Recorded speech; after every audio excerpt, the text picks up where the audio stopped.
כמובן, בהחלט. 1, 2, 1, 2, אם אתם יכולים לשמוע, אם שומעים טוב. אני כמובן אכבה את הטלפון עוד שנייה. אז אין שום בעיה, בואו נראה, בואו נדבר על מזג האוויר הנפלא, שכל כך נעים בחוץ, ונורא כיף לטייל. 1, 2.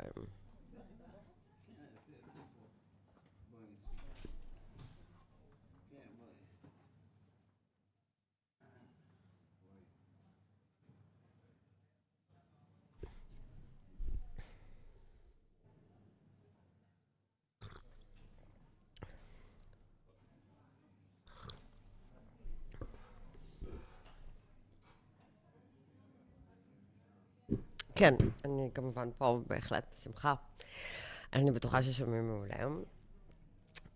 ואני רואה שהקהל מתחיל להצטבר, ואולי נתחיל בזמן, ואולי גם נגמור בזמן, שזה נפלא בכלל.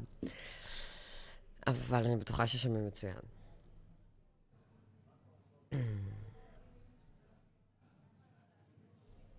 הנה, שומעים מעולה. נשמעת.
בוא נראה אם...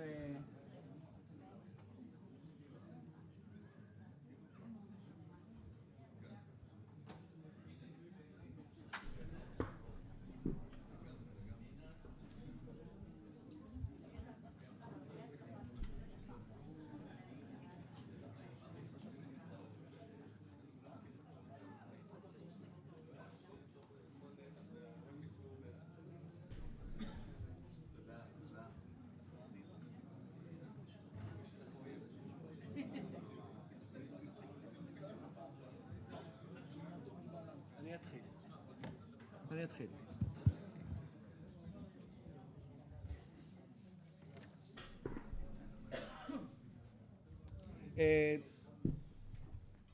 צהריים טובים בעצם.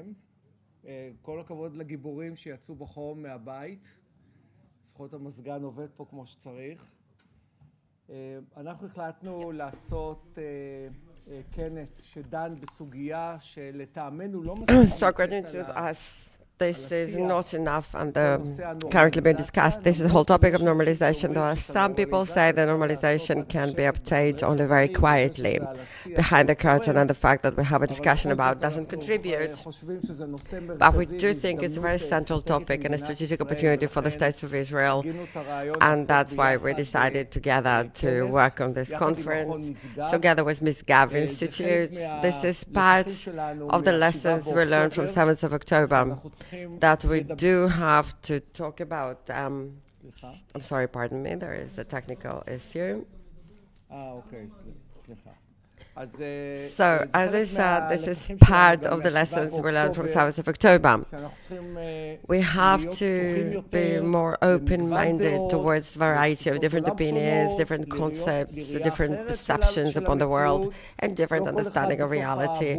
We should not be all just in our echo chambers, focusing on our own perspective, but we need to be more open towards different opinions, and this is exactly the part of the process of a connection between ourselves and Misgav Institute. And thank you, Misgav Institute, and all the participants in the preparations of this conference.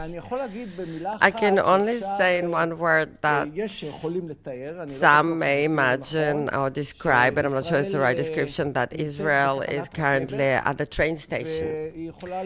And it can choose two trains to take. Both trains are leaving the station. One train is focused on Hamas.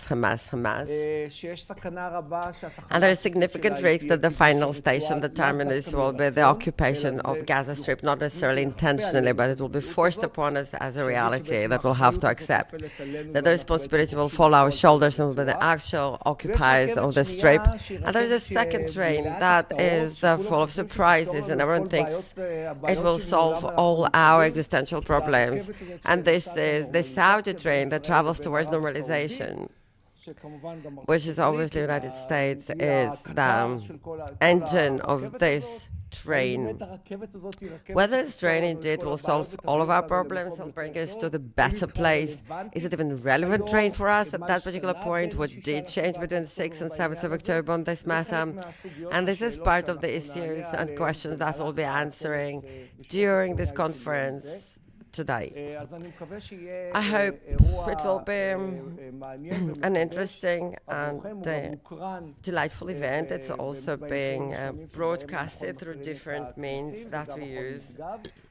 Together with Misgav Institution, I would like to invite to the stage Ronen Levi-Maoz to say a few words.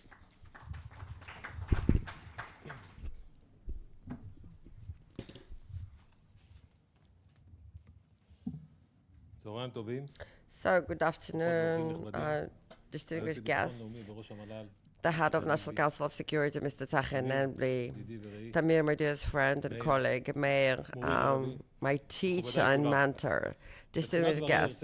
In the beginning of my speech, I would like to wish for a safe return of 125 hostages and the importance of their return home as quickly as possible, and would like to bless the soldiers that are currently fighting at different front lines. I'm very happy to participate in this very important encounter of two very important leading think tanks with researchers and colleagues that personally I know for a few decades. But More than that, I'm happy that we have a chance to discuss right now this fascinating and an important topic for the State of Israel and our partners, normalization with Saudi Arabia and additional countries. That, alongside with the wounds and issues that are currently open and untreated. To my understanding, the operational failure of the security agencies under the harsh attack of the Hamas, alongside with the complex campaign that developed in the north and the various circles of warfare that evolved, impacted significantly the status of Israel, including in the Abraham Accords countries, which led to significant deterioration in the connections and personal and business between Israel and the regional countries. Obviously, of course, the process of normalization has been infringed with new countries. It's not just Saudis, by the way.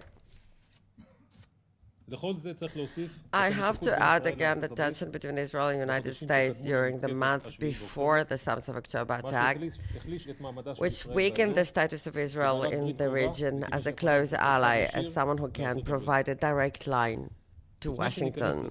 Before we begin the discourse, and in order for us to delve deeper within the limits of time that I have, I wanted to share with you a little bit of my experience of necessary stipulations to create normalization. First of all, the necessary rule is the interest of involved parties. Usually, it's more than two relevant countries in question. There's always a third party, sometimes fourth party in this sense, and the stability of the governance among all the partners, in fact. Timing. And here as well, timing that is suitable for all the parties. Changes in values and ability to market this agreement inwards and outwards as something that has more advantages than disadvantages, which is tremendously important, highlighting that in front of the quote-unquote, the target audience here and far away. Strength and power. Peace is something you do with those who are strong and not weak. Deep understanding of local culture, that bears tremendous importance in our zip code where we work and live. And the last but not the least, of course, the last condition is the personal connection of everyone involved, and trust. The more trust you have, the better it is. In order to describe and to see the process of normalization, and I'm removing the Saudis from this discourse, that particular point, I can say here, and usually they mention the names of the countries, that before the 7th of October, during my role as the Director General of Ministry of Foreign Affairs, as a part of the special team task force that was created, we managed to create an initial contacts with 8 Islamic countries above the borders of the Middle East, all over the globe. The connections that we started to forge with the first circle of the rulers in those countries with a very clear intent to create processes and steps toward normalization. With some of those countries, we were almost at the last part of the agreements. Normalization agreement with the Saudis is very valuable, of course, and will become an accelerator and a facilitator that will remove many of the barriers among other Muslim countries and will bring to addition of many other countries to the agreements with Israel. Here I would like to open a window to other zip codes with the proper conditions, those that exist and those that will have to forge. We can move as well with agreements with other countries, which is also very important.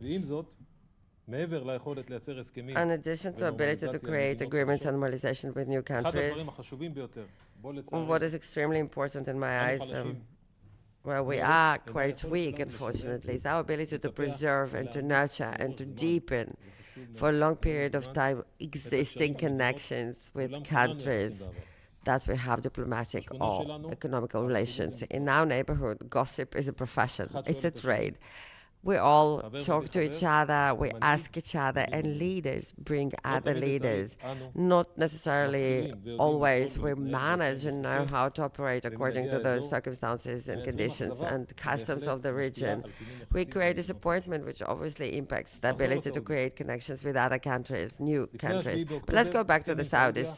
Before 7th of October, we were on the brink of the agreement with the Saudis, and we could have reached understandings and a triple agreement during the first quarter of 2024. And yes, I do see as the sudden attack of Hamas on 7th of October as an intentional move in order to sabotage the significant diplomatic efforts that Israel led in this field. So if there are still channels of discussions, the difference and the distance between the agreement and ability to sign it is significant. I would like to go back to my initial conditions I mentioned, which obviously in the current reality, many of them do not exist. The triple agreement is still part of the national interest of the Saudis, Israel, and United States.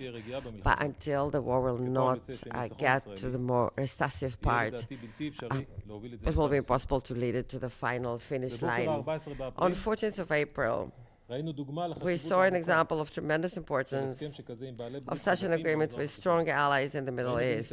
We saw a failing attempt of Iran to attack Israel. Well, for the first time, they managed to step out the shadows and attack Israel on our own soil, from their territory. Our joint regional interests require us to become strong allies. This is how partners would like to see us as well. We have the duty as a society and the state to grow from this strategy of 7th of October and to continue to promote political moves and security developments through signing of normalization agreements with the Saudis and additional countries. And this is, in my eyes, will be an actual real failure of Iran and its proxies. An agreement with the Saudis will reshape anew the face of the Middle East and will bring to a new economical horizon for general all the countries of the region, and Israel will be able to position itself at the regional and global commerce center at the main axis between East and West, all the contacts and all the negotiations. The partners use terms of peace and prosperity as the leading northern star of this reality. But in the current complex reality, highlighting the need to continue warfare in Gaza and lack of victory and decisive victory in the north, normalization with the Saudis at that particular point of time, I think is not on the agenda. We need to generate conditions and infrastructure to create a significant agreement, maybe as part of integration of Arabic countries in the region at the day after, as a part of the victory of light above darkness. We must win in Gaza and to create stability in the north, to rehabilitate the connections with the Abraham Accords countries, to deepen and to complete our relationships with the African countries, highlighting and emphasizing Sudan, and reinforce the political status of the State of Israel in the light of anti-Semitism that is growing all over the world for the future of our children. And in order to wrap it up, I thought of quoting a very powerful sentence of Nelson Mandela, the former President Kennedy. But I think what is really suitable is a local proverb that is so true for our discourse and our life in general. Something in Arabic. You can't applaud with one hand. You need two for tango. I hope it will be a very fruitful day for you and a very enriching day.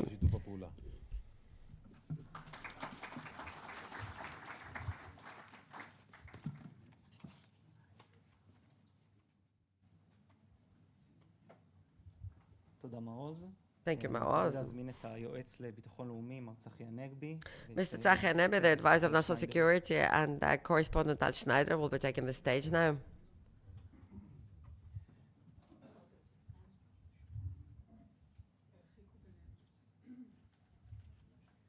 So how are you doing? Yeah, I was at your left, really. So I'm basically at your right then. All right, I'm good with that. So good afternoon, all of you, and thank you for inviting me to interview the advisor of national security, Mr. Tzachi Hanebi. So how are you doing, sir? Thank you. So in fact, it's been said today by Ronen Levy that we're almost on the brink of an agreement with the Saudis and one can reach the agreement again. But then in one sentence, he actually said that at that particular point, there are no conditions. So I'm slightly confused. So can we give the Saudis what they want? So they will actually say that they're still considering to go through a process with the Palestinians just in order for us to have normalization or beginning of normalization. Can we give them the sentence of maybe something in the future with the Palestinians? Tal, first of all, I would like to thank Tamir and Meir that I am part of their career and they're part of my career for so many years in different roles they fulfilled. Meir, when I was in your room for the first time, I thought that I'm about to enjoy a spectacular phenomena, and this year and 4 months was so challenging for me to work with you. But I do remember that I was there in this area of the aquarium compound with Yitzhak Shamir in 1986. I was in the room near you. I was the manager of the bureau of the Prime Minister, and Shamir every day finished, and this is a scoop, really, Tal. Before he was going home, Shamir said, wow, it's hard, it's so hard. So, yeah, this is how it feels when you are Prime Minister of Israel or the head of national security or head of INSS or head of any other think tank. Yeah, life is not much fun. It's really hard. So many challenges. So the challenge of normalization. So first of all, I completely agree with Ma'oz. We're on the brink of final agreements before 7th of October. Everyone was so optimistic. And the American administration led a move that was very feasible in our eyes. At that particular point, now it's been postponed. I would less adopt the approach that Ronan presented, that this is not completely on the agenda. It's still on the agenda, really. And we'll invest any effort necessary to keep it on the agenda because we have a tremendous interest in realization of this vision of normalization, regardless Gaza Strip. Since Samson said that from sweet will emerge, so maybe from Gaza something sweet will emerge as well. But again, it is, as Ronen just mentioned, they're quite complicated. It's not just the Palestinian matter. There are also other issues that there is an intent to declare the end of war in Gaza and leave Gaza, as some require us to do. Obviously, this is impossible at that particular moment. But this is not the end of the American attempts to actually reach this agreement. But let's put things openly on the table. We're here among friends. We all understand that the Saudis are looking for just a declaration, a formal declaration on the Palestinian topic from the State of Israel. They would like to hear a declaration of intentions and not necessarily actions. And the government is not willing to give it to them in an official statement. There was a political, obviously, example. The Saudis are very consistent. They had it from 2002. It's always there. The slave service they require. They will never give it up. I don't know what kind of declaration of the government you mean. As a response to 6 ultimatum points of Benny Gantz.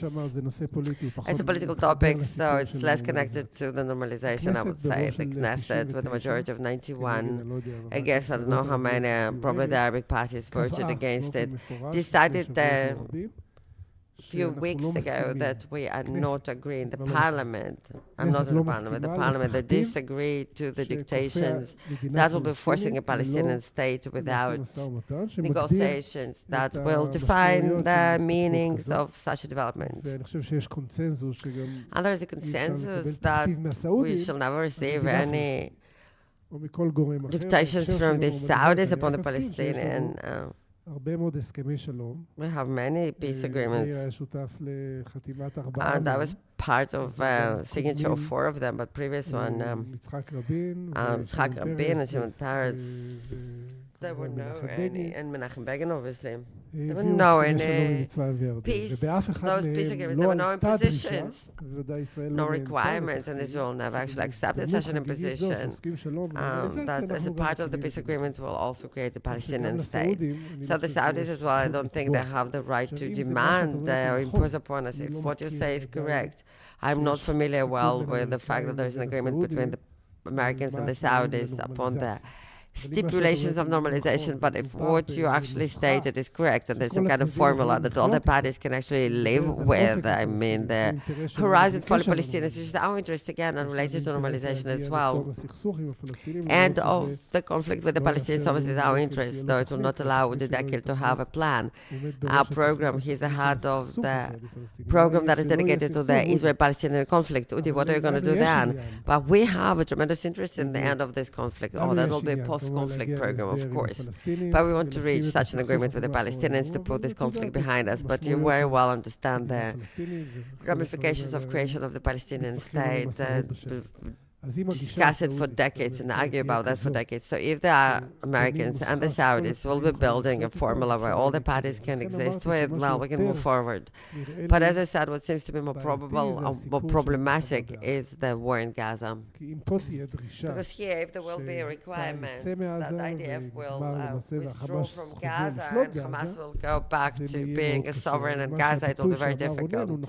And Ronan is correct that such a calm down after a complete absolute victory. I'm not sure that we'll obtain the absolute victory that normalization is dictating 2 or 3 months from now, according to the political season in the United States. But such a calm down after Rafah, I think we'll be moving from a more intense campaign with all the capacity we showed during this period of time to different level of intensity. If Saudis can swallow that, I think it will move us forward. Okay, Rafah, so we have a really difficult day behind us here from international perspective and political perspective. Can you comment on that, what happened this night and where we're actually going? Because the question is whether we are currently violating the order, the court order that was issued, whether some kind of wording, I'm not even capable of repeating it by heart, that we need to maintain a life condition that will not lead to mass destruction or mass murder. Whether the events of tonight are a violation of such an order, are we in trouble? Are we towards a different, a new order that will be issued? How would you analyze what happened? So look, let's look at the context. South Africa is trying for month and month to coerce us with those orders that will lead, in fact, to the end of our ability to defend ourselves. All of those orders, in the end of the day, all of those appeals to receive those orders as a part of the genocide treaty were actually refused, that were not submitted. There's a lot of anger upon this court that is even actually working on it. I understand this rage. I'm part of it, but the panel of the judges was very balanced during this period of time, and they issued orders that we can actually live with, that ask us to do things we do anyway, not to do genocide, obviously, or not to incite towards genocide, or to allow humanitarian aid, or to allow an ability to submit a report. But 40 people and 1/10 of the displaced persons, I will get to the 40 people. I don't know how many of them actually. But the last order, the last court order that you asked me about was indeed quite a windy one, really. But from legal perspective, it's very clear. It prohibits Israel to perform military actions that will impose upon the Palestinian group. This is the genocide treaty definition, that you cannot actually do genocide in groups the way they did to the Jews in the Holocaust. So the Palestinian group, we should not impose upon them circumstances of life of destruction, eradication, partial or complete. So obviously the IDF doesn't do that, partially or completely, of the Palestinian group. So this order doesn't prevent the continuation of the operation in Rafah, and will not restrict, the intent is to restrict the 4 existing brigades of the Hamas. Well, the spokesperson of the IDF said there was a vital elimination of important 4 seniors of the Hamas, which was successful. We don't know what happened there, what led to this fire that obviously took life of uninvolved civilians. We're always obviously sorry for such a tragedy. Whether in a tent where there was an explosive that led to such a level, there were among the missiles, you think? I don't want to say anything because the briefing still goes on. The IDF yesterday delivered the beginning, and I'm sure today we'll have more details. So if indeed something happened because it was our fault, we'll continue to be as cautious as we can. We do very difficult things, really, as a military, innocently we killed 3 of our hostages, and there's so many actually friendly fire casualties. When there are tragedies, we debrief. We need to understand. Sometimes there are tragedies that we impose upon ourselves because war is war, and there's so much uncertainty and fog. It's very painful. We don't want people to be hurt, obviously unrelated to the ramifications on the international arena. But I don't think it was a violation of the order. Personal question, if it's possible, you're also a father of a fighting soldier or a combatant soldier, and myself as well. So how's your son doing? Is he okay? 200 days within. In the military, yeah. I have another son who served for 70 years. Another son of mine is currently being trained in different combatant units. So you have 3 fighting soldiers in your family. On and off, not all of them are there all the time. One of them is constantly there. So first of all, I wish they will return healthy, all of them. Amen. I would like to ask you a question that might be slightly naive in your eyes, but that's why they brought me here, to ask you more simplistic questions, something very over layman. Why the state of Israel, in fact, can't, under your leadership, declare the end of warfare and to demand, bring all of them, bring them all, including Golden and Shaul, the deceased, and other bodies they hold, all the soldiers. It really concerns me that they don't talk about the soldiers, the men soldiers that are there, and the life, I hope. Let's bring them all back. Let's declare the end of war. We all know that the same bunch of rapists, murderers, they are unreliable, obviously, and they can't be trusted, and they will not comply with any agreement, and they will violate it, and Israel will be able to respond again, and will say, okay, launch of balloons or missiles, okay, we're done.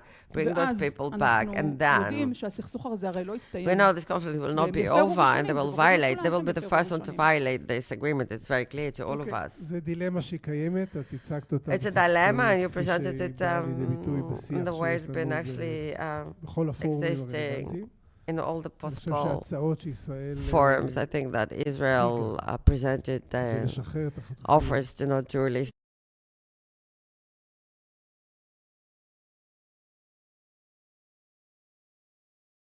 generous suggestions of Israel. Hamas indeed does require, and he demands something else. He demands us to surrender, in fact. Surrender, not the end of war, but this is a laundered expression that I would say is slightly sterile. The real intent is so everyone who fell were in vain, and those who were slaughtered, 1,200 citizens were slaughtered in vain. And we did not reach a decisive result, and the Hamas will continue to rule over Gaza, and this is extremely problematic. From the other hand, the time is not on the side of the hostages, and there is a certain priority to try to find a scenario to extract the hostages, even there is a price. Israel agreed to pay significant price, and we agreed to pay significant prices. We still believe that two purposes can be obtained at the same time: to extract and release the hostages, living and dead, and not to get back to 6th of October and to say again and again, oh yeah, it will be fine, okay, we'll do what we need to do. For 17 years we said that, and Hamas from 2007, which is 17 years, stood and armed itself and strengthened itself, because it had all those operations and campaigns, because the price of war is so heavy. There was no motivation, there was no legitimacy, internal and external, to do what we do right now. And if we'll stop right now, I don't know whether we'll ever receive motivation and legitimacy. And again, and we'll create this monster, there will be this monster, and dozens of thousands of armed, strategically capable men, and the next massacre is just a question of time, and they swear to bring another massacre upon our heads, so we need to be very decisive. We need to be very different from what we were until 6th of October. But the hostages is a sacred topic. Hopefully we'll succeed with it. People that are here, they're familiar with the negotiations with Hamas. There's some people that we talked to that negotiated with Hamas on Gilad. They received 95% of what they asked for in the beginning. Not under Netanyahu government, but under Olmert government when he was kidnapped. But 5 years and 4 months later, they actually managed to obtain all they wanted. So we know in the end of the process they will get what they want. And years will go by. How many of those people will survive there for 5 years and 4 months? I am not certain that today, for example, would have a secretive referendum whether Shalit deal was in fact a right thing to do, not majority would have actually. I know then there was a majority. I was a minority that opposed Shalit deal, and I was the head of the security committee then. I was a negligible minority. Majority of the public changed their standing to save Gilad. That one of those who were released in this deal would be Yahya Sinwar and will lead Hamas to the actions of 7th of October. I'm absolutely sure today, in retrospect, people would definitely be changing their mind. But we're so merciful, and obviously when it comes to dozens of hostages that are going through inconceivable nightmares, them and their families, obviously. Significant point, because again, I don't know what to say about Gilad Shalit, but obviously we have a significant interest to end this war and to obtain its goals. While the main goal the government defined, the central one, the Gaza will not constitute a risk or danger for the state of Israel, so we can't tolerate the military presence of dozens of thousands of people that can do again and again what they did already. And I think that this is the mission that is possible, very aspirational, but it's not too pretentious really. We know how to do that. IDF reached significant advantages during the last 8 months, and I can honestly say that IDF honestly presented to the cabinet in the beginning of the discussion that they can't guarantee us an immediate blitz victory. They presented a program that takes time. And 2024 is defined as a warfare time. It's the 5th month of 2024. And we think that in general we need this strong stamina, because hostages obviously is quite a shocking situation because of the personal ramifications that are horrible. But there are matters of national security as well that we need to integrate between our targets and not to prioritize one target above another. So the military performance is good, but the political performance, in this sense, the diplomatic and strategic one, the completing part is almost inexistent. You hear it really from right and left, from top and bottom, from the former ones and the current ones. We hear all the time.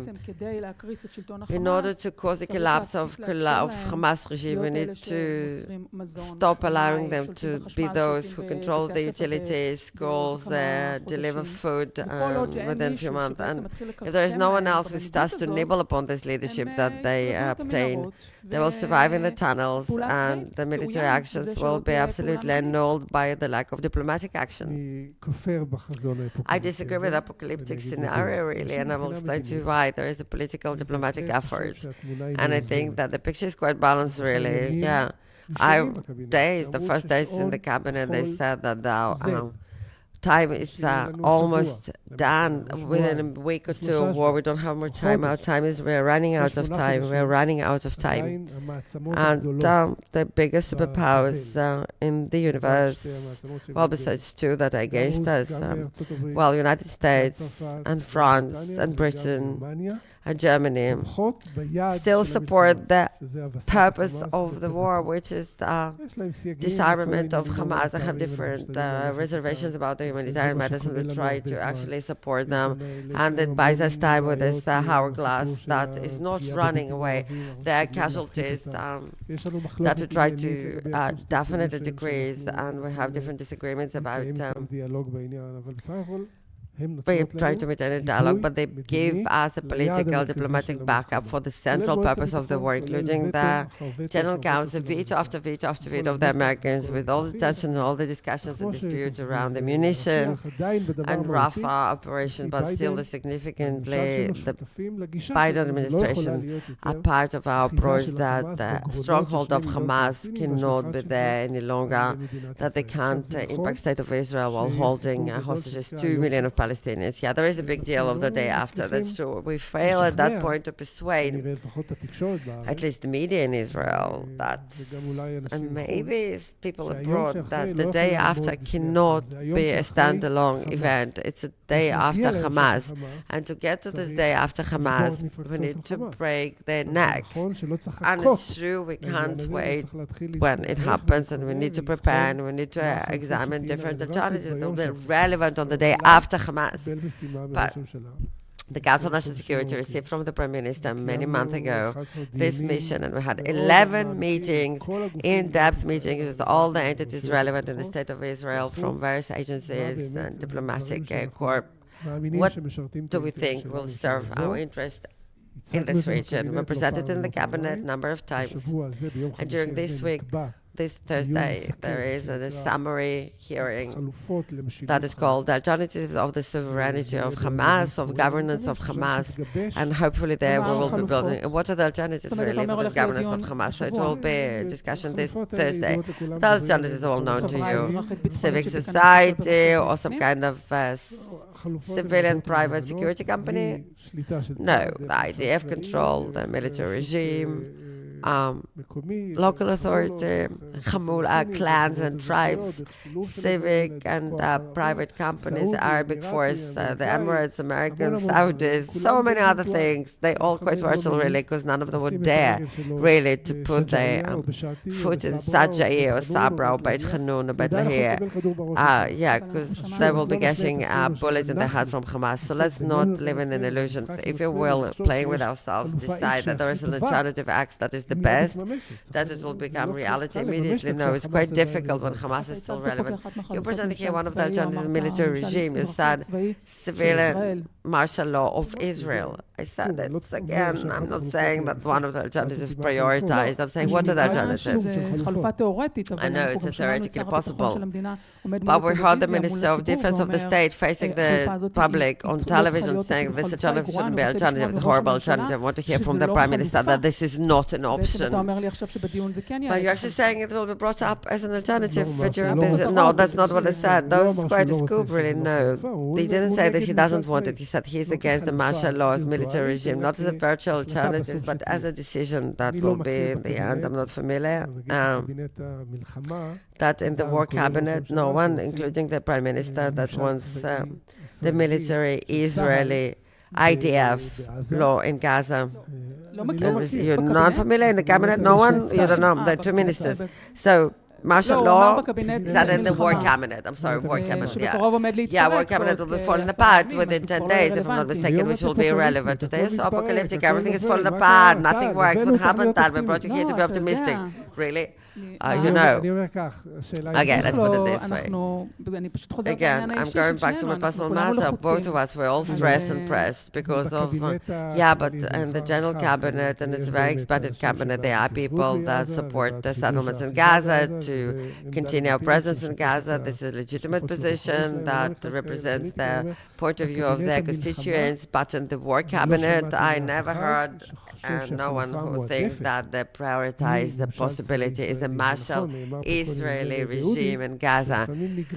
Sometimes you've been dragged into such an alternative that is not most appealing one, in fact. But the alternative that in my eyes is the best was presented by the Council of National Security as well, and this is of the civilian matter will be managed and run by local leadership. We want to look where they were, Fatah or not. What is important that they're not Hamas. But what matters is really that in any situation, the surplus of security, responsibility of demilitarization of Gaza and fighting terror that will not disappear when the brigades will dismantled. We'll have thousands with RPG here and there with ability to attack, tunnel here or explosive device there. It won't disappear. It didn't disappear in Jenin. It didn't disappear in Nablus. Or in Nur al-Shams after 56 years that we're there, after 30 years of Palestinian authority, so we don't have any delusions that the terrorism will be pushing down their arms. We say, yeah, we just spent decades on that, that's okay. We don't want a war on an organization that became actually a military of terrorism with tremendous power, with the monies from the Iranians. That's what we want to eradicate. יש קווצ'ים ביניכם, צוות של הממשלה, קבינט המלחמה לבין ניצן אלון, cabinet and Nitzan והוא Alon, and he will be replaced. I'm not familiar with any disagreements with Nitzan Alon. It's on different publications that he's been blamed for stating, for leaking or saying certain things. I'm not sure that he actually did. I never heard him saying that. He didn't refute it, but I didn't hear him approving that. All those statements that he allegedly said there's resistance of the government to the deal. This is not true. But lack of satisfaction of leadership from negotiating team is correct. No, this has also been leaked. Okay, I'll put it this way. Negotiations is a difficult thing. You work with people such as Hamas, and it's difficult to get to solutions. For decades we failed. For decades they failed to reach an arrangement to bring back two people, Avera Mengistu and Hisham Masala, and two of our fallen, Dal Gordon and Shaul Aron. For decades they refused to bring them back. They were not soldiers. They were just, they had emotional and mental problems, and they crossed the border voluntarily. But they hold them for 10 years. Those psychopaths, those people. So at that particular point, to remove them, leaving, but the military maneuver brought to release of 110 hostages alive and bodies. A military maneuver brought to that, and it just shows that we implemented power. If we wouldn't implement power, it wouldn't happen. We wouldn't send our sons to Jabalia to bring 7 bodies. So they would stay in the tunnel and be another honorat for 200 years. Because in the past they would become dust. But again, the military force reached Jabali in this tunnel and managed to remove those people and brought them back, at least the understanding what happened to those people. You can't do that with deals. You can't do it.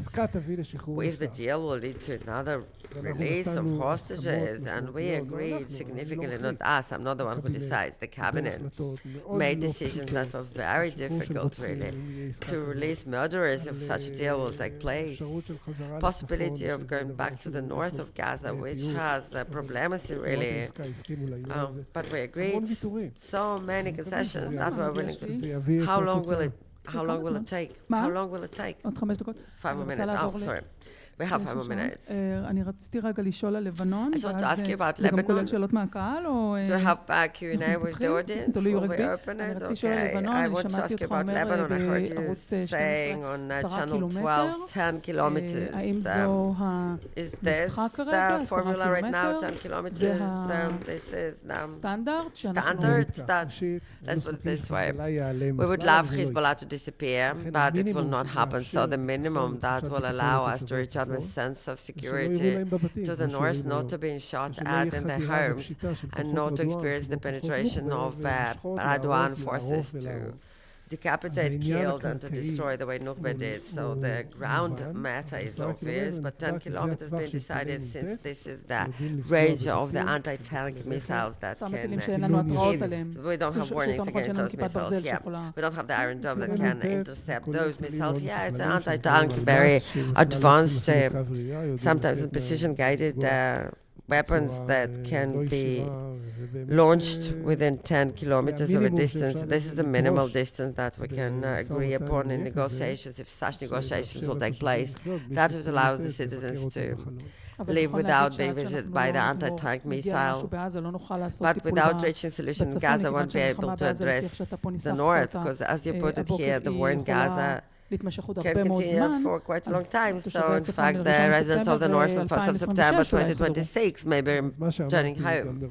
Well, I said on Channel 12 that after Rafah, we will be completing the intense stage, the second stage according to the military analysis.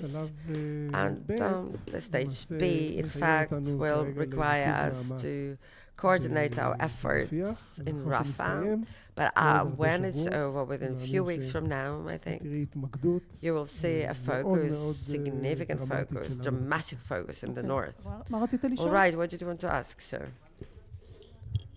Questions? You're willing? As many questions as possible. The audience, I would love to. So I will be repeating for the rest of the... Every day. Barrages, I'm from the Galilee. I'm now... I'm sorry, I cannot hear him. The panelists will be repeating the questions from the audience.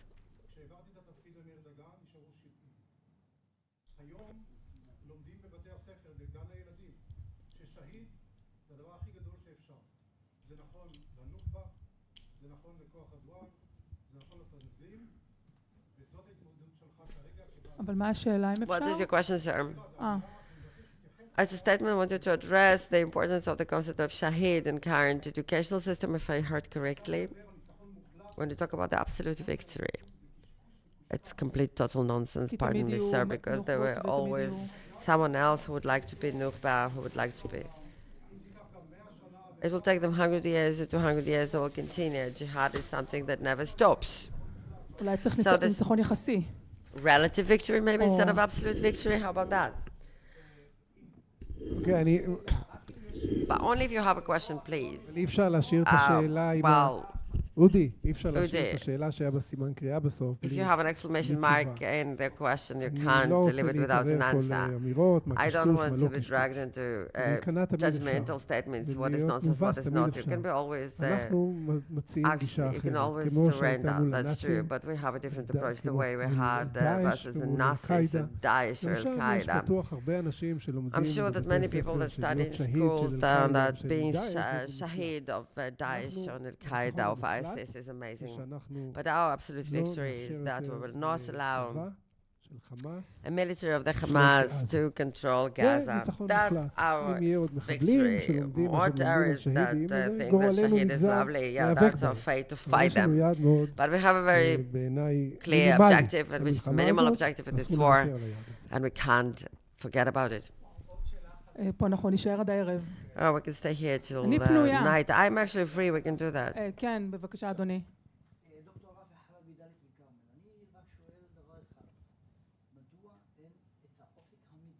What about the political horizon? I'm asking you about political horizon, sir. אני יכולה... מדוע אין אופק מדיני? Why don't we have the diplomatic horizon or political horizon? אם אני יכולה להוסיף רגע... If I may add, with Hamas? לא, אבל... No, you know, למה אנחנו כל הזמן... Why ourselves? What do you mean? With whom?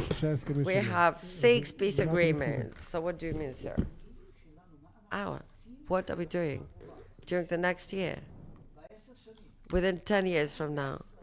As people of Israel, we need a horizon. We need a political and diplomatic horizon. אני יכולה רגע להוסיף ולחדד. May I just add and highlight your question, sir?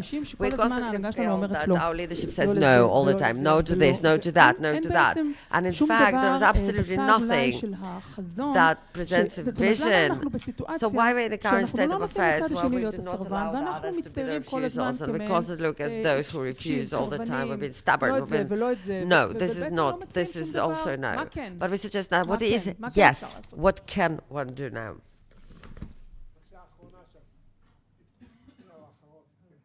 דברי בקול רם. Speak up.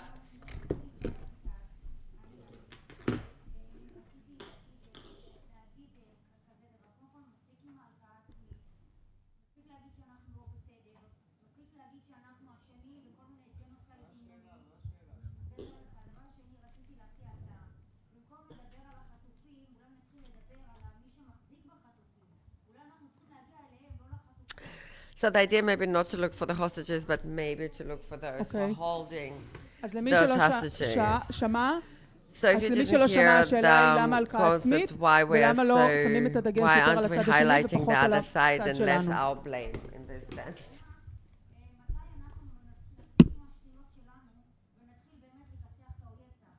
When we're going to beat them up, the enemy. Well, just tonight we managed actually to kick them up. I hasn't been in the center of the good party for many years. You bring me back to the past I missed. עוד שאלה? מספיק? אין זמן. זהו. We don't have much time. So I was self-flagellation, saying no. We're not saying no all the time. I can tell you that very often they said yes to the Emirates. They even decided very challenging political decision of actually receiving this promise, a guarantee that will not annex Judea and Samaria. And I think in August, no, it was for 2 years. 4 years. So this August, it expires, so we can can fix it. So then we can annex. So will you annex Judea and Samaria? This is another header. I highly do not recommend, but I'm not saying that we shouldn't do that. In fact, we say yes to many things. We need to know how to say no as well. Americans helped us in this war, and we said yes to them on humanitarian aid. And I am meeting almost every day, or correspond every day, or talk on the phone every day with the hostages' families, that there's a humanitarian decision of opening all the checkpoints and allow the humanitarian aid. Wounded their souls. All of the families of hostages said, our children are not willing to show them to the Red Cross, and you provide them with נוטלה או כל הדברים האלה שהופיעו אבל לא הייתה לנו ברירה. You give them חשוב לי לומר כן, ארצות But we הברית didn't have a choice. It was important תעזרו for us לנו, to tell נעזור לכם. to the Americans, yes, אנחנו לא יכולים we להגן are עליכם, willing to help you, לתת to לנו help למלחמה us. We הזאת can't להימשך, בלי שאתם continue this war without seeing humanitarian שחיי aid. האוכלוסייה ינצלו מרעב. אבל זה תשובות טקטיות, השאלה פה... It's a tactical question, the question... אסטרטגית, למה ישראל לא מייצרת איזשהו חזון? Strategically, why Israel doesn't generate some kind of vision, not even a long term, only 5 years. The gentleman just wanted... There is a vision, and the vision is to be very strong, very strong. So they will not eradicate us, and to be very generous. When we talk about the possible peace agreements they did with Egypt, I tried to thwart it. By the way, I stood on the roof, and luckily for me, I didn't succeed, but we have a peace agreement for 40 years. We have Morocco, Jordan, and etc. Normalization, yeah, that's the business we need to be in. Yeah, that's what we want to say yes to. Thank you so much, all of you.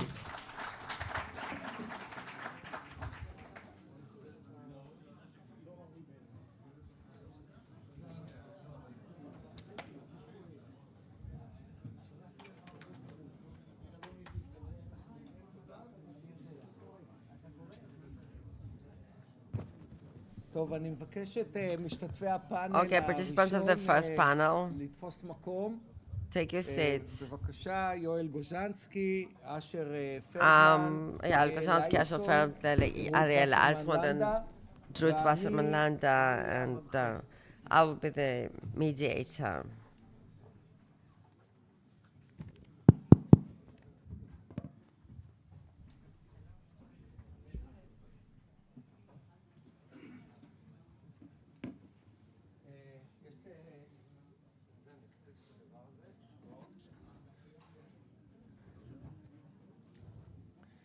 טוב, אנחנו ממשיכים ברצף. אני אפנה קודם ליואל, למרות שאתם האורחים שלנו, אבל יואל בדרך לשדה התעופה, אז נתפוס אותו ממש ברגע האחרון, קצת לקח לנו יותר זמן ממה שחשבנו. ויואל, יש שתי נקודות שמעניין אותי לשמוע את דעתך לגביהן. אחד שמענו פה בין השורות, שמשהו השתנה בין ה6 ל7 באוקטובר. Something changed. אנחנו חוזרים לדיון על הנורמליזציה. In the context of normalization, we're going back to normalization as a topic. So what changed after 7th of October in the Saudis' vision of this topic? And whether still there is a possibility to reach this or that sort of normalization in the close period of time until the elections.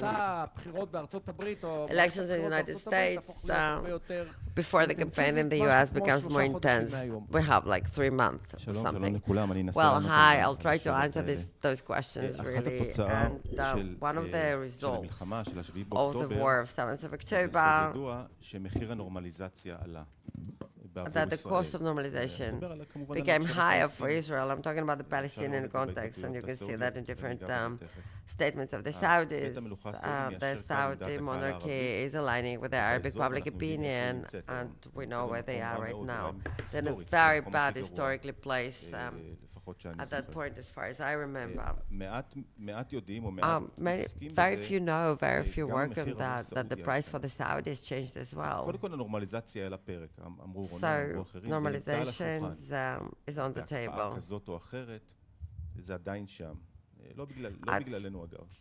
Still there, not because of us, because of the American pressure, really. The price the Saudis are asked to pay in few aspects is climbed up. It's much higher price. The Saudis forced to show involvement. Again, we don't know the details really at this point. But behind the curtains, under the table, they are required to show more involvement in the Palestinian arena, rehabilitation of Gaza. Some would say the Saudis also required to pay a price to the public opinion, the Palestinian opinion, the Arabic opinion, and the service that Shkaki is doing in the Palestinian Authority and others at the Arabic Street. Among the Palestinian Saudis are maybe the least beloved country after the Emirates. This is pretty much the order. This is at the bottom of the sympathy. But it's important for them to gain the legitimacy from the Palestinians for their status in the Muslim world. 95% of the citizens in the Arabic countries in the Gulf as well against normalization, against the model of Abraham Accords. There was always a gap between the regimes that signed agreements with us and the civilians in those regimes, and this gap is just growing. And in order to get closer to the civilians standing, you see various expressions from the Saudis that we never heard before, very decisive, less vague statements. Before 7th of October, they had a sort of maneuvering of space they kept for themselves, so it was quite expanding, and the requirements from Israel were X. Now the X plus one honored. Those statements will be hard for them, the Saudis, to actually retract. I'm not sure what is X plus one, what is X1 month. In the past, the requirement was something vague, some kind of vague promise of Israelis, according to Saudi sources. Again, some vague promise. Now they want irreversible steps towards creation of the Palestinian state. They don't want promises any longer. They want actual actions. They are fed up with the promises, as they say. And those declarations are binding for them. At a certain point, I guess, they will have to really back it up. But within a few minutes that I have before I run away, I want to look at the Saudis. What do they want? And one can actually say that the Saudis mostly want the Americans. The Saudis want the dividends from the Americans. They want to march forward the 2030 vision program that is actually quite stuck, and it's important for them to bring foreign capital and investment. Getting closer to the United States, that's what matters to them. Let's put it frankly on the table. We know that from previous agreements, all the strategic carrots that they asked for, some of them are very problematic for us, really. But this particular period of time, Mohammed bin Salman, if you would have asked him today, without anyone hearing, do you want normalization with Israel? Do you actually want it? He would say no. Per se, normalization, Israel and Saudis.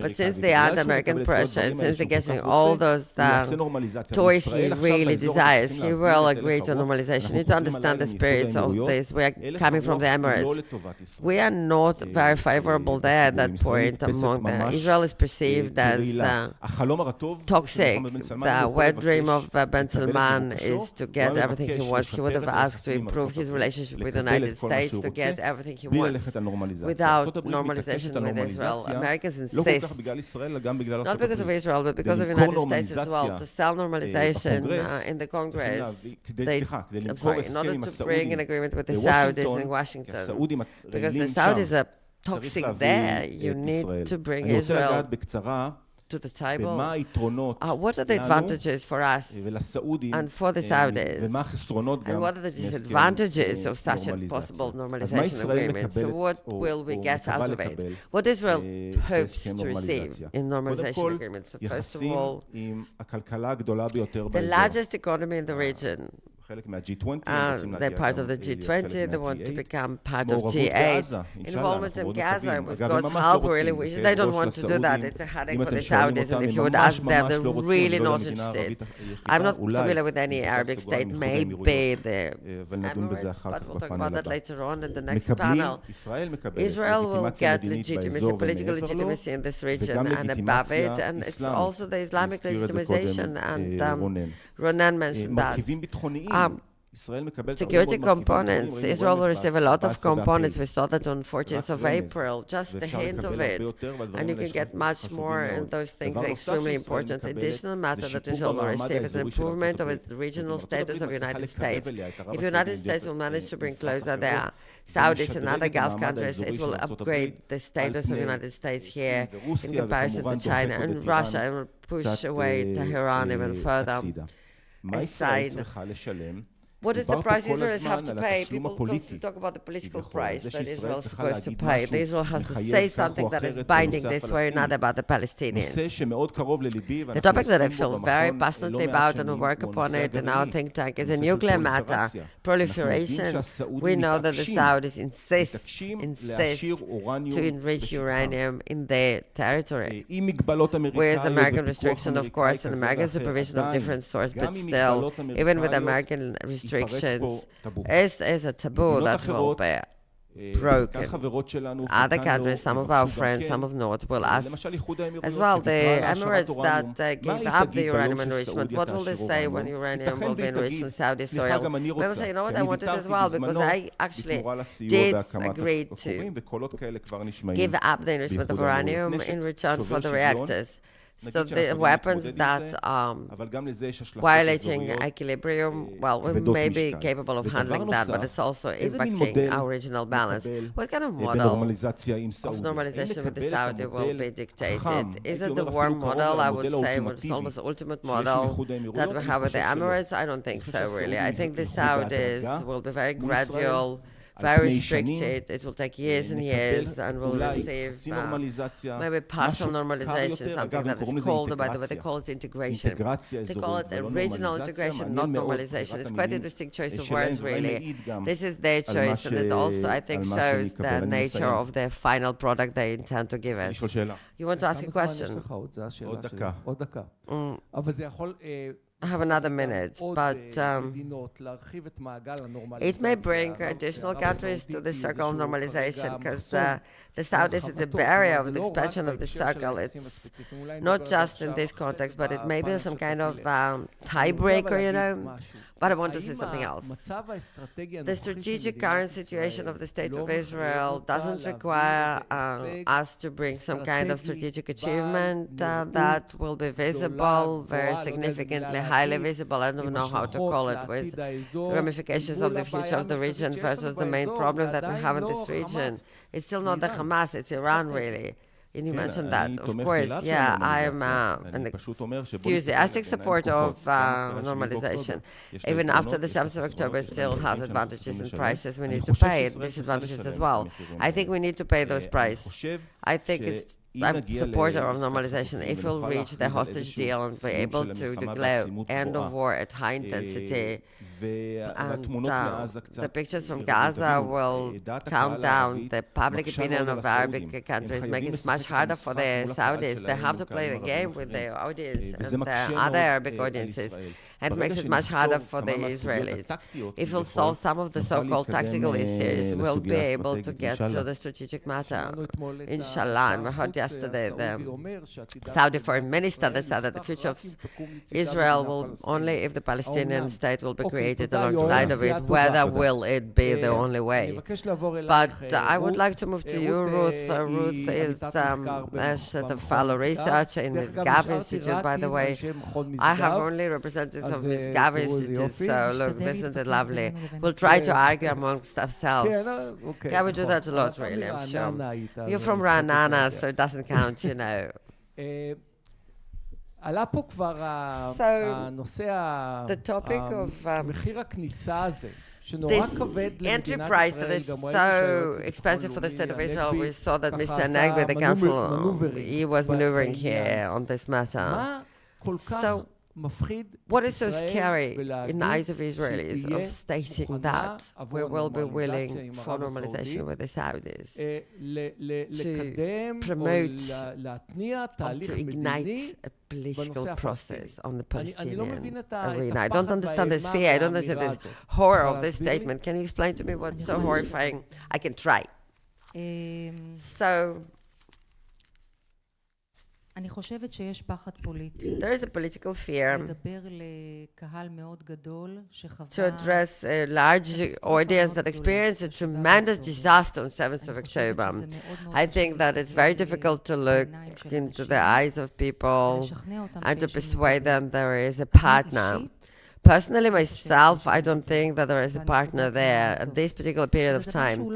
And this is difficult for me to state, really. I'm not saying it from the political... I'm saying it with fear. And that wasn't even a question, that was a statement, but it was a correct statement. Incitement, hatred, education, messages that are super anti-Israeli. And I'm an expert in Egypt. I lived for 3 years in Egypt. This is the country that in fact there is a peace agreement with. And I'm the last one to say that this is not strategically important, military important. We don't have war with the Egyptians, of course, but we never insisted to eradicate this hatred and incitement.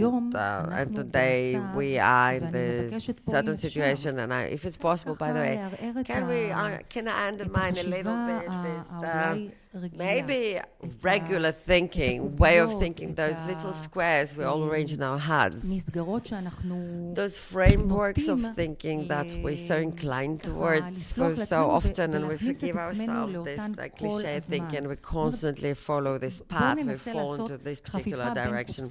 Let's try to create a different box. We are allowed, if we are in the field, in my vision, of course, and if someone wants from us X, and this X today is not to create any collateral damage, innocent civilians, humanitarian aid, sign peace agreements that in my eyes will not be normalization at all, really, but it will have other dividends, strategic dividends. For example, these front lines against Iran, which is obviously the source of all the problems. אם אנחנו מסתכלים היום על כל מה שכולנו אומרים, אנחנו כל הזמן אומרים, המדינה הזאת לא יכולה לעשות בגלל דעת הקהל. It can't be done because of the public opinion. Arabic public opinion is against us. That's true. It's an axiom. The public opinion of Arabic communities against, they hate us. The public and the streets can't stand us. They are fed constantly into the veins with hatred, mad, insane hatred, to such an extent that it allows them. A child, he's not a child, he's a man, will be calling his mother and will bragging that he murdered this and that many Jews. It reaches a psychotic level of hatred. And we are, from the other hand, do not see this card or this requirement as part of the general game we're playing here. So it's a chess game at that point. So we're undermining for a second why we cannot demand that. Part of our requirements will be the halt of this insane, delusional incitement, not just in Gaza, but also in Judea and Samaria and Jordan, where, by the way, in the eastern Jerusalem, which is obviously not that violent, but it's also quite horrible, less than Gaza Strip there, but Judea and Samaria and Jordan, but Judea, Samaria, and Jordan and Gaza are the worst, but what about Egypt? I agree with you completely. But again, I will be getting to the point. I'm not running away from the question, really. One of the things that you mentioned here, two words, Palestinian state or entity, Palestinian entity, I didn't use this term. Palestinian horizon. Yeah, political horizon for the Palestinians. That's the term. I'm not afraid of this word. I am not afraid of this word, but again, to such an extent, let's put on the table all the conditions that you discussed. There is certain second condition, the extremely legitimate, which is demilitarization. That is very difficult. It seems to us that, okay, demilitarization, so in fact you don't really want some kind of political horizon. No. One can state political horizon.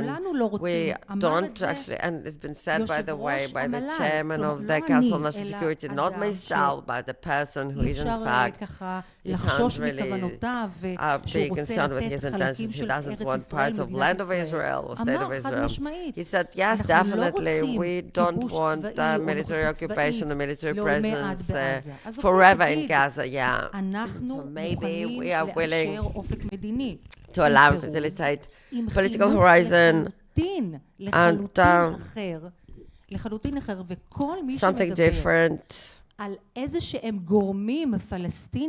So what kind of Palestinian entities, Palestinian families,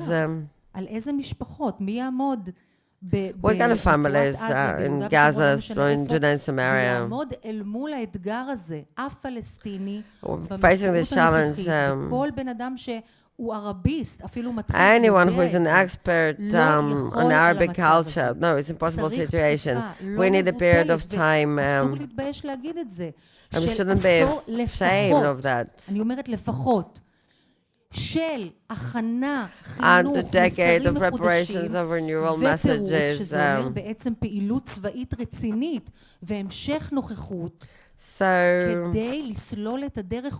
we want to build a path into the future for the next horizon that is practical and possible. But why shouldn't we say that? Did we kill someone? Did we rape someone? Did we hurt someone? Maybe on a political aspect, but it seems to me that in return for those things, I think that one should be stating that we're willing to face the political horizon. Okay, thank you. I'm asking in Hebrew and you will be answering in English. So let's go back. Arya, by the way, is one of those people that are currently... I think we should replace the mediator. So Arya, you're constantly in touch, economically speaking. שמענו פה בין השורות ולא לגמרי הבנתי שמשהו השתנה בראייה שלהם בין השישה לשבעה באוקטובר. אתה יכול לרגע לשתף אותנו בתור אחד שנמצא במגעים עם סעודים ועוסק איתם בעניינים שמתחברים לאירוע? Sorry for my Hebrew. I live in Renana. Yeah, זה יותר קל. I spend more time in Saudi Arabia than in Renana. I think to just give context to this, after the Abraham Accords, or as they began on August 13, 2020, the feeling in the Middle East in all of the countries, or many of the countries, was a question of when and not if. And depending on the timing of when was the level of enthusiasm that the street or the participants in these various countries had to connect with Israel in what I would call warm peace, not in cold peace. There wasn't an issue of that. If you would have asked in January 19th of 2021, so the day before President Biden took office, if you were to be in Riyadh, you would have heard from the people in Riyadh, not here and not here, but here, you would have heard that we are interested in normalization. On January 21st, after President Biden's inaugural address, they said we are not interested in normalization, but it might happen anyways. The reason is because in President Biden's inaugural address, he said that he was going to make the Crown Prince, Mohammed bin Salman, a pariah, an enemy of the United States of America. And America is the key linchpin of how these agreements came about and will continue to exist. A year went by, and it became not only it might happen, but we're less interested in it happening. And October 6th and 7th have almost nothing to do with this. And since October 7th, not on the day, but in 5 months past, I was in Saudi on Wednesday last week. The answer was, we are not interested in peace with Israel. This is not something that we want. But if the leadership decides, I hope that we get a lot for it. And the answer is if we think in America, where I follow most of the news, it's about 85% negative towards Israel and about 15% positive. In the Middle East, in Saudi specific, it's 99.9999999% negative, and the other 0.0001 is a glitch in the algorithm. Just to understand, I'll give you, can I give one? And I was interviewed on Sky News Arabia the week after October 7th, so it must have been the 15th or 16th. And I don't do interviews in Arabic because I don't speak Arabic, slicha. But I had a friend on who was going to translate with me to make sure the translation was authentic. The first question was, isn't it fair that so many Jews were raped on October 7th because of all of the Israeli soldiers that had raped Palestinians for the last 30 years? So I said, I apologize, can you translate that again? That can't be an accurate translation. And they translated it again, it was the right translation. I said, I apologize, I thought I was on a news station, not on Hitler's propaganda network, and I hung up. I did not think they were going to call me back. They did. A week later, they called me back, and I was prepared. They did a study and came out with a documentary, How Racist Are Israeli Soldiers? This is the pro-Western Gulf network. So how racist are Israeli soldiers? Every other case of occupation, there's systematic rape of soldiers of the local people. Israeli soldiers are so racist, they will not rape the locals. So I began the conversation with asking, are they familiar with the documentary that they came out with? You can have it one way or the other, and the answer is that unless somebody's going to call, as we say in America, balls and strikes, say the difference between emet and sheker, these lies just run, and they continue to run. And this is a challenge. The positive part, and you didn't ask me this, but I'll get to this. This can flip in a second. If you go to Saudi and you ask in any room, who has a driver's license for longer than 7 years, there won't be a single woman lift up their hand. If you ask who has been to a cafe with their husband or their girlfriend, there won't be anybody in the room, not boy or girl, who's raised their hand if it's been more than 8 years. The change goes from literally day to day. I was there 6 times since October 7th.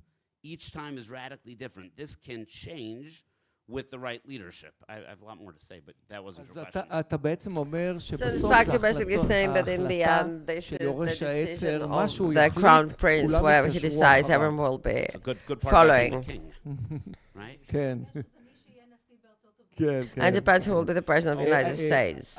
ארי, עוד שאלה אחת אני רוצה לשאול אותך. Ari, another question I would like to ask you.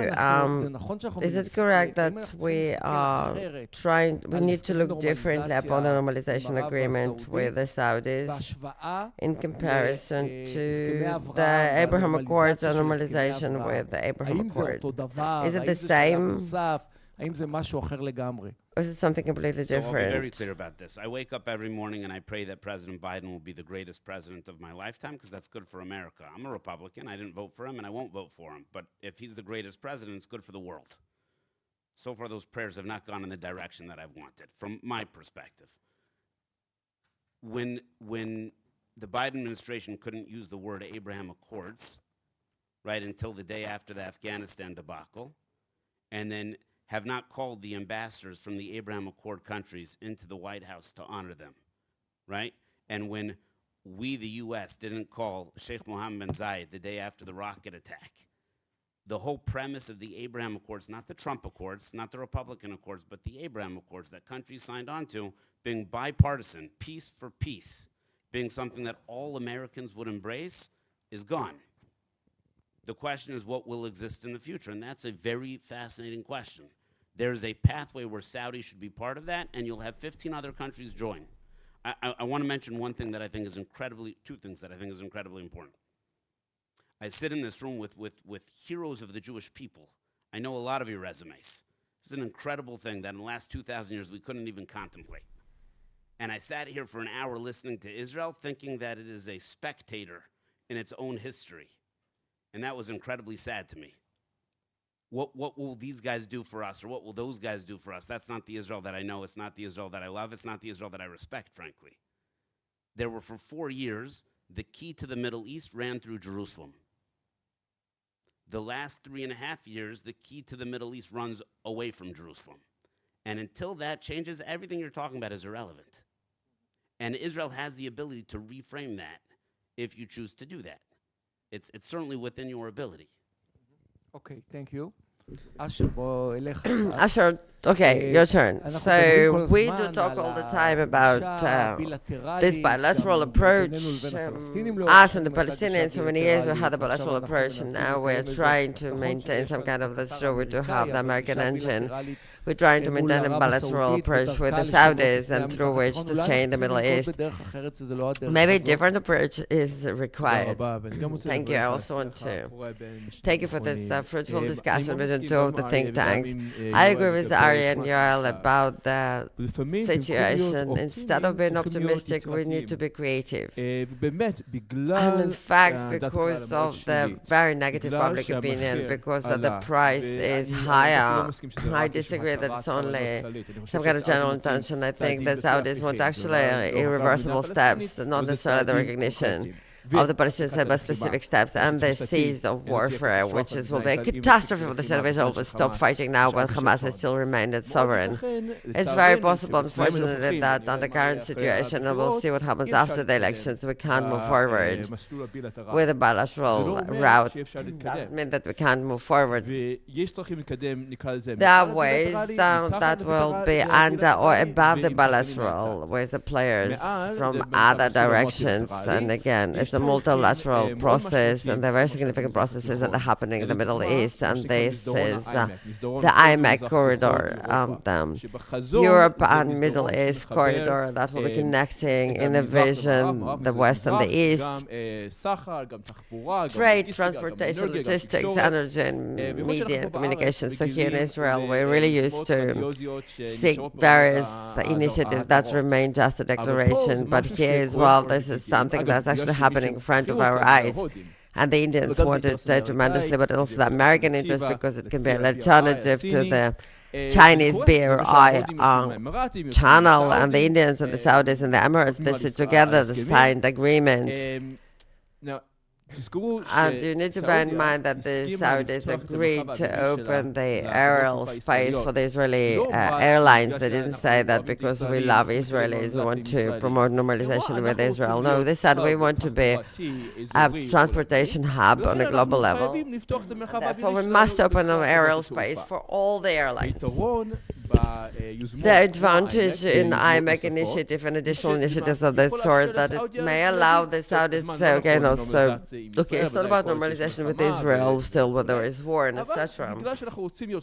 But since we want to be a part of this initiative that can change the Middle East and the world, we must allow the lorries or energy from Israel or commodities go through our territory. The problem is that the state of Israel is not willing, and I think at this particular moment there are hundreds of Jordanian and Egyptian lorries that are waiting at the border because we can't, we don't have an ability to receive them. I was in Nitzana checkpoint, and they don't have phones with the Egyptian side there. We send each other notes there, so we want to be part of it, which is emerging right now in front of our eyes. We must pull ourselves together and to decide that our regulation bureaucracy will be alleviated, so we'll be participating in those great projects. On the low below the ground of bilateral political and diplomatic full relationships, we need to look at the interim steps that are public, that are not under the table, because it's happening anyway,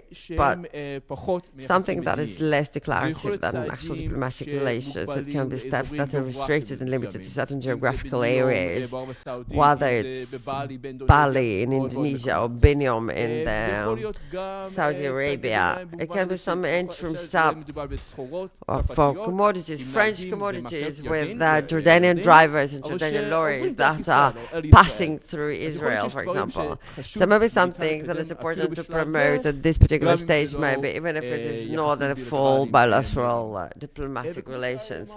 And as someone else said here, the involvement of third parties is crucial in this point, and Ari didn't mention that, but he is a special envoy of the American administration for economical peace. Then America were willing to invest, not just the Americans, the Indians, the British, the Asian countries as well. A lot of our capacities to promote things, considering the tension that exists because of the war, will be dependent to our allies allies, to what extent we'll manage to persuade our allies to be involved. And therefore, by the way, if President Biden will be re-elected, it's one thing. But if it will be President Trump or former President Trump will be re-elected, then the biggest challenge will be of how can we persuade the American administration that continuation of the investment and encouragement of integration is actually integration and normalization. It's also an American interest that will be serving America first. I think it's possible, really, because it's an alternative to China, and it's actually. And this is a challenge. How can we encourage the normalization in this sense? בסך הכל יש מגוון רחב של אינטרסים משותפים שכן מהווים תשתית טובה לקדם הסכם כמו נורמליזציה והסכמים. And how can we promote those agreements that are expanded and in general? Now we're stuck with this war, and we heard that from the National Council, National Security Advisor. We need to prove that we know how to address Hamas. And in general, being an asset, again, I want to talk about your approach, the asset, State of Israel as an asset, yourself, ma'am. You're in Cairo and you served in Egypt, and we were perceived as an asset in this region. That was a result of the fact that allegedly Israel considered to be then a very stable country. Israel guaranteed, promised that they know how to contain the Palestinians, to push them to the corner, that Israel was the only one that faced Iran and its proxies and coped with them proudly, and the rest just looked away. And suddenly our level is we're not the strongest, we can't cope our problems on our own. How will it impact we don't have the privilege of actually choosing it. So what do we do? No one is looking for a weak ally. So obviously I should have said that before. I'm sorry, we have a little bit of a technical difficulty. So no one wants a weak ally. No one is looking at us as weak. They don't need us when we are weak. If we will not clarify in a very clear manner that we're capable of winning, which is quite a difficult trap for us, but it's necessary for so many reasons, really. Saudis are looking at us and they intend to normalize, or not, by the way, when we talk about India is flirting lovely with Iran. Egypt that hates Iran is flirting with Iran at that point. So this flirtatious behavior is with Iran because of the current very visual weakness of the United States. We must make sure not just the deterrence, but there is some kind of a decisive result. I don't believe that a decisive tactical victory versus Hamas is enough. It's not tactical, really. And it's a strategic game. And I would say we need a prominent result. Because otherwise it's just a distraction that Iran created. Strategy should be much more expanded than just a tactical victory over Hamas. And what makes me quite concerned is the fact that we don't have such a strategy. We don't have enough of a good partners for the strategy, really. But the elements, clear-cut elements of the very initial components of the decisive strategic victory, this is first of all the full submission of Hamas. We don't have any other ability. So we must reach a decisive and prominent result. A defeat of Hamas. I would like to ask you, pardon my French, but I'm not sure whether you will understand it in Hebrew or not. It's called Fata Morgana. Biden administration sells us a story. Just say yes. Just take the train of normalization. Everything will be hunky-dory. It will be end of war, return of hostages, we'll count down the north. We will push Hezbollah 20 kilometers from the border up to north. Iran will be all giddy and laughing happily, and they will cease using the proxies and the proxy war. Everything will be hunky-dory. I can't believe how we'll all fit into one picture. No. Oh, slicha. I just told my kids that I will doing it in Hebrew. No. Look, there is a, first of all, even if, let's just imagine that my kid went to sleep last night, lost a tooth. I put money under the pillow. The tooth fairy is real. It wasn't me. So the tooth fairy has now sold you this story that this is all possible. And by the way, I've sat on the other side of the table. I know what happens in the United States of America wants one of our friends to do something. The tools in our tool belt are expansive and extensive and very, very hard to resist. The pressure, assuming that this is what President Biden wants to do, are enormous. And don't minimize that for a second, no matter how humorous I find the thing is. Let's assume that it worked. Just for a moment, let's assume that it worked. There's something else that we're forgetting altogether. Winston Churchill describes moments in history as a hinge of history, where the whole world can go this way or the whole world can go that way, depending on the activity. When Israel makes peace with Saudi Arabia correctly, the world as we know it is forever changed. Not partially changed, not sort of changed, not integratsia, but the entire world is different and will be forever different more. This is like going to the supermarket and having a 20% coupon. It makes you feel good for about a minute. It is to me insulting and displays a lack of knowledge of the region that these things can happen, and as long as it lasts long enough for us to not be here anymore, that this would work. And all of the people in the region know that's the same thing. They just don't say it out loud. And it behooves the leadership of Israel and the people of Israel and both of your incredible organizations just to speak the truth. This is what it's for. And again, even if it were to work, it would not be good, and it won't work, so it is worse. And if you want to look just more specifically about this moment, I can't undersell this. The vibe, my wife gets upset with me because I love Saudi Arabia a lot.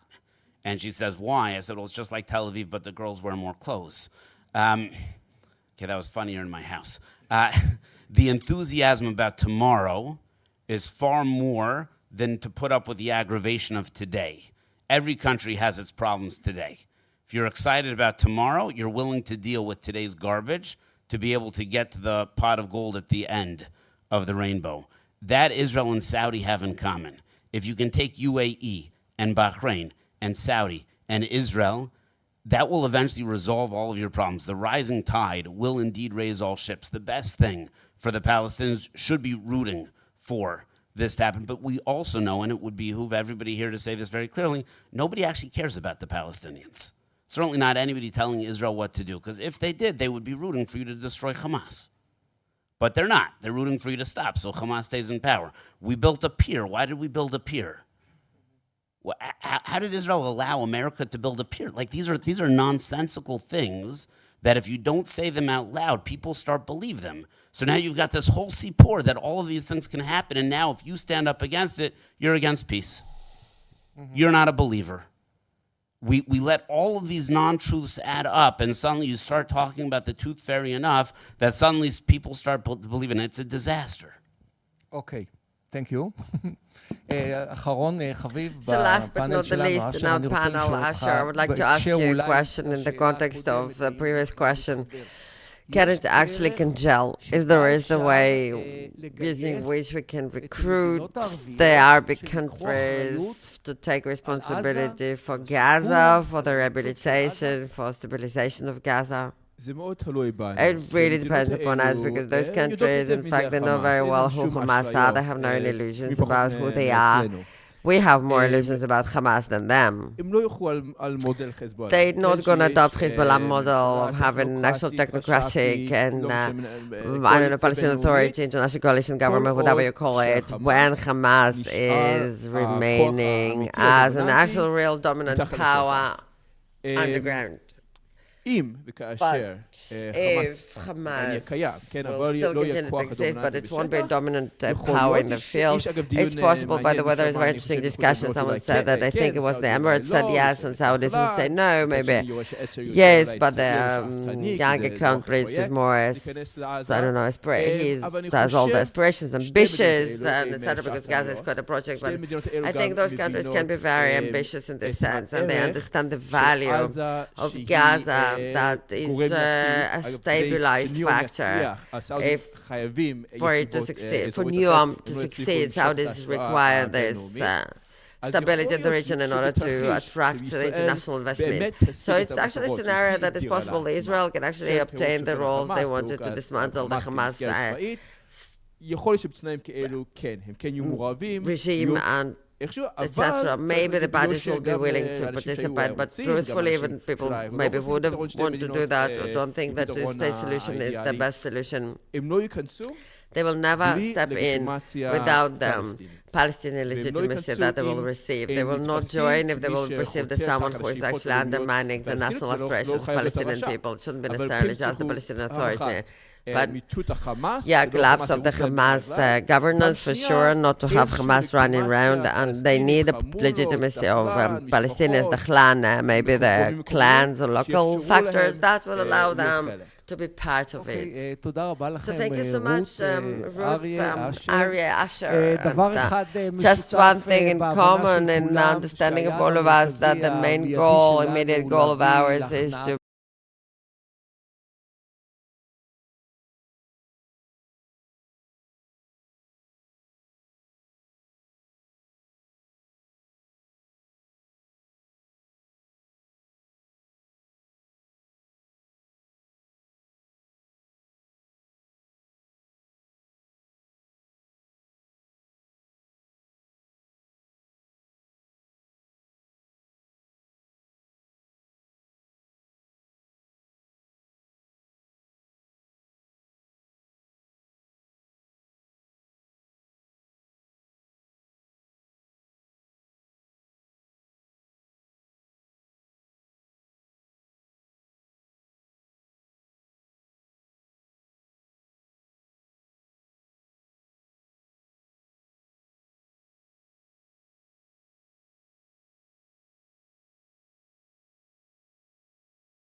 happening after 7th of October. And what has happened with normalization with the countries that we have peace with?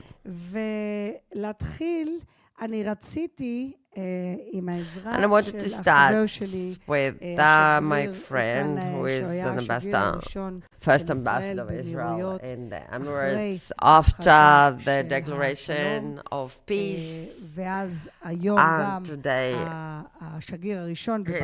when the first ambassador to Bahrain. So he's well familiar with the field, but he has a problem with the word normalization. And I want him to explain why he doesn't like this term normalization.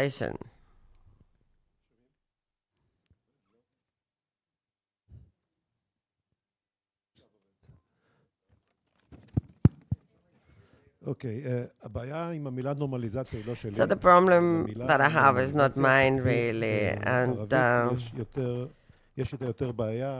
this is something that has more problemacy for the Arabic countries. The word to normalize is an actually very negative. It's a pejorative for those who support normalization or connections with Israel, and they bothered and they actually אז זה דבר אחד. Take a photograph. I'm sorry, there is a technical problem with the microphone. אז רגע, המילה שלהם So זה... the term is... המילה נורמליזציה לא מקובלת. is unacceptable. לא בדעת הקהל הערבית. אני גם שמעתי אפילו התנגדות בבחריין שאליה הגעתי. הגעתי מאיחוד האמירויות, הייתי שם ממונה זמני, השגריר. מה רע במילה? What's so negative about this term? אני חושב שהיא קנתה לה איזושהי I משמעות think it שלילית. received some kind of a negative concept behind it. מה ששמעתי בבחריין, מה היה לא In נורמלי Bahrain, קודם. what was abnormal before, that's what they mean. אני גם חושב שלמשל, So I think it's, if you ask in the Emirates, you see the relationships. אפשר להקים יחסים, אפשר לכונן יחסים דיפלומטיים. You can have diplomatic relations, and that's what we אפשר have. לבנות יחסים. And you can build relationships, which is a long-term project and a different type of labor. What Abraham Accords did in first, on the practical aspect, they created diplomatic relations between countries they didn't have relations with us. זה דבר אחד. היה כרוך בזה גם איזשהו שינוי מנטלי, בוודאי איחוד האמירויות, גורמים מסוימים, לא בצורה רחבה כמו באיחוד האמירויות בבחריין. כולנו זוכרים, like in Emirates and Bahrain, התלהבות שהייתה למעשה כמעט הדדית, לא רק בישראל. And it was almost mutual. There was quite an excitement in the Emirates, and here the curiosity, the hello Jews said by them in a very positive way. It was, I remember when I was in Dubai, it was very... But I want to start, in addition to this analysis, semantic analysis between normalization as a derogatory term in Arabic or integration or partnership, which is slightly different. I think that when it comes to what I heard from Abdallah bin Zayed, that when the Emirates look at the future, they talk about partnership. Economical partnership, what do you mean? Security partnership. I'll explain. Let's describe to ourselves. Let's imagine the missile night without Abraham Accords. That allowed, by the way, the CENTCOM and General Guerrilla, they to lead this preventative attempt in the skies of the Middle East from the expanded perspective. So this is a legal cooperation that is necessary, and I think that the challenge, our challenge, and again, for 3 years I'm in the field already, to translate this security structure of cooperation under this very skillful conductor, CENTCOM, into terms of other realities, economical terms, civilian terms. And I would like to stop here, and I will be turning the finger upon ourselves, because we have 2 obstacles, and those who talked here before me, they mentioned that. First of all, the public opinion in the Arabic countries indeed is a barrier. It's indeed a barrier, and I think in any future agreement, I'm just corresponding to the previous panel that we will have with the Saudis or other countries. We do have to invest a lot of thought, even to require that as part of the agreements or in other formulation, an attempt on behalf of the country that is entering the agreement in topics of education. We talked about that. We talked about de-radicalization. Was a great success, by the way, in the Emirates. Yeah, relatively, the people that are working on it. I had a conversation, very interesting conversation, done with the Bahraini Minister of Education. He talked about removing all the anti-Semitic content from the textbooks. He talked about the studies of the Holocaust and the different delegations that will go to Poland and to Yad Vashem, to the museum here. Introduction into the curriculum, the whole topic of the objective attempt to present Israel and Arabic relationship in the 20th century. So there was an under-assessment that I called immediately to the office of the Prime Minister, to the sub-minister who was in charge of that. It wasn't Bahrain or Emirates, it was Bahrain. And I said, we're marching up. They issued the textbooks and the parents received them, and the story fell between them because of the very harsh resistance of the parents. And of course, there was an educational attempt. But there was obviously a decision from top to bottom. And it's not just about them, it's also about us, whether we can call it normalization or integration. And what matters is not what we did, but what are we actually doing. Minister of Foreign Affairs and other entities, I think not everyone is understanding the importance of the Abraham Accords. People really understand, no, they got into it completely. Governmental institutions, I don't think all the ministries adopted the spirit of Abraham Accords.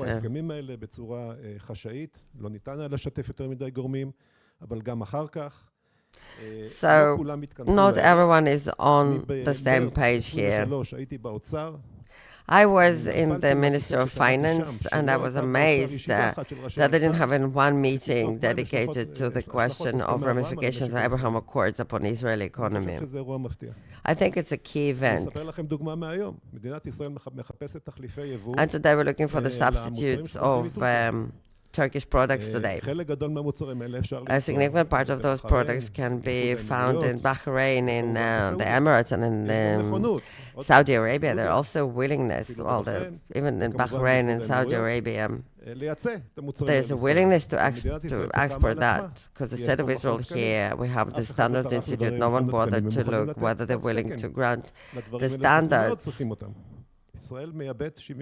We import almost all of our steel from Turkey, and now we have this completely empty well in front of us, and we have this catch-22 in front of us with the Institute of Standardization of Israel.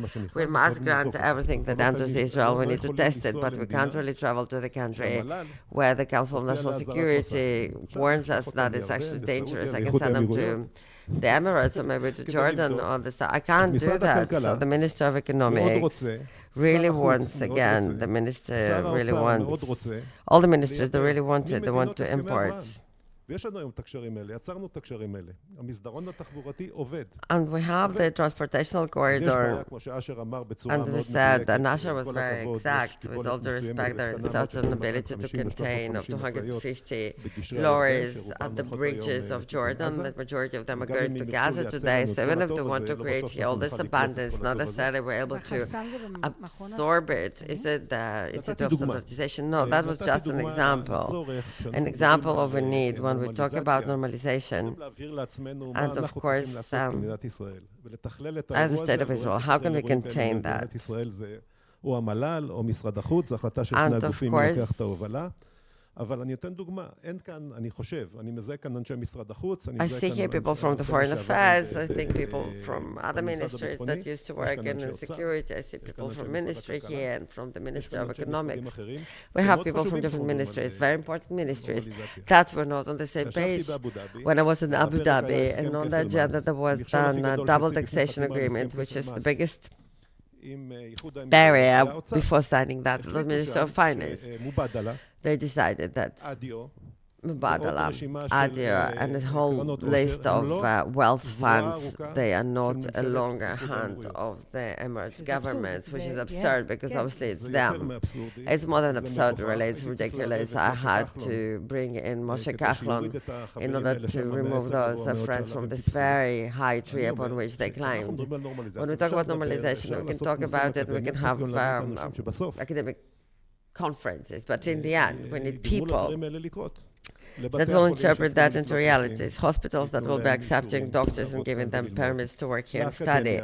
Academic world that will be, I hear here Moran Zaga, one of the leading, the biggest experts on the Gulf countries. How many like how we have here? Whether the universities are taking this profession seriously. I studied the Middle East in the university, and I had a professor that passed away. He was the expert in Israel on the Gulf countries. How many like that we have today after my professor passed away? For example, this is one of the examples. This is, in fact, again, we invested enough, we didn't budget enough, the Abraham Accords. That there was an expanded attempt. And by the way, to connect those agreements into one bundle and to connect it to the Abraham Accords. And of course, the mental change we all experienced when I came to the Emirates. And I was appointed as the first Israeli diplomat. It was published in the media. I received the endless list of messages from Mauritania and Pakistan. It was received with so much joy from Iraq, Shia population, etc. And when we talk about the Saudis, for example, the importance of creating diplomatic relations with the Saudis will be to remove this last stumbling block, and we can't exaggerate the importance really and of the future agreement with the Saudis and economical relations, and of course. And this is some kind of block that we have among the Arabic world in the relationships on Israel. We can't exaggerate the importance of such an agreement. So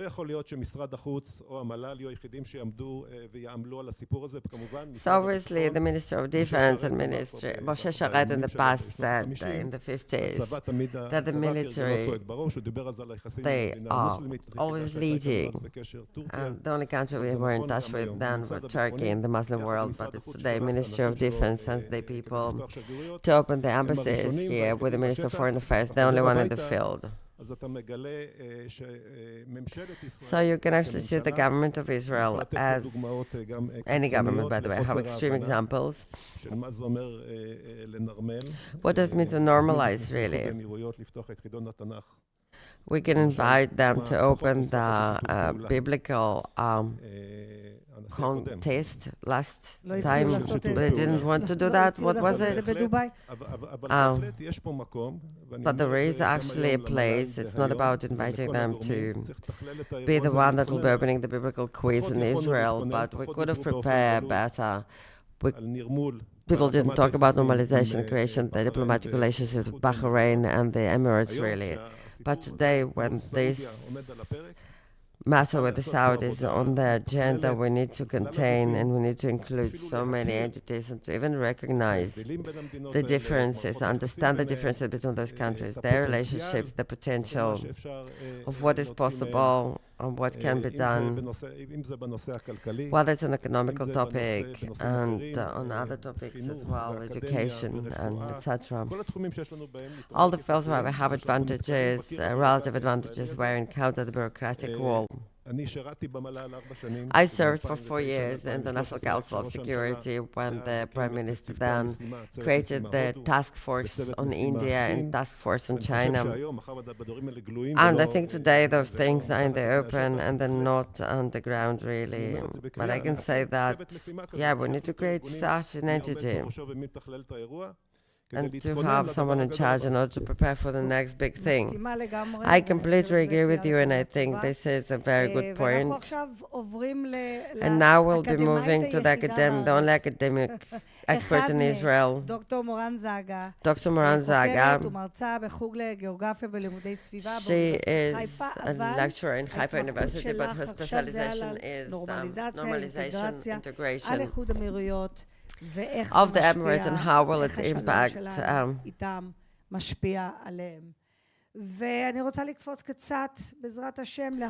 with God's help I want to jump into the future after the war. Do you see the role in the post-war Gaza of the Emirates? אוקיי, תודה וברכות על המכון. Well, congratulations for everything you did here. איחוד האמירויות הייתה מדינה שאנחנו מכירים אותה מהשנים האחרונות כמדינה מובילה. We know that the Emirates has been undermined in its original status and very much impacts its involvement during the war.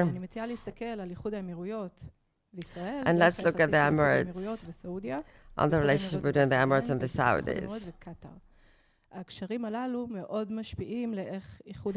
Those connections very much impacted by the role of the Emirates in the region. We can talk about the Emirates and Iran and United States, of course, which are also relationships that knew ups and downs. And as Arya said, those changes impact tremendously the way they behave when it comes to Israel-Palestinian matters.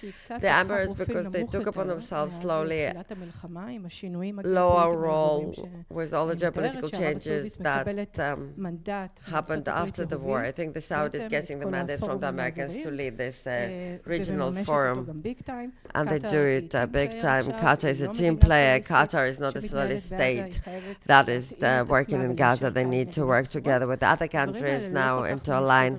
This is really hard for the Emirates, and they recalculate the route anew.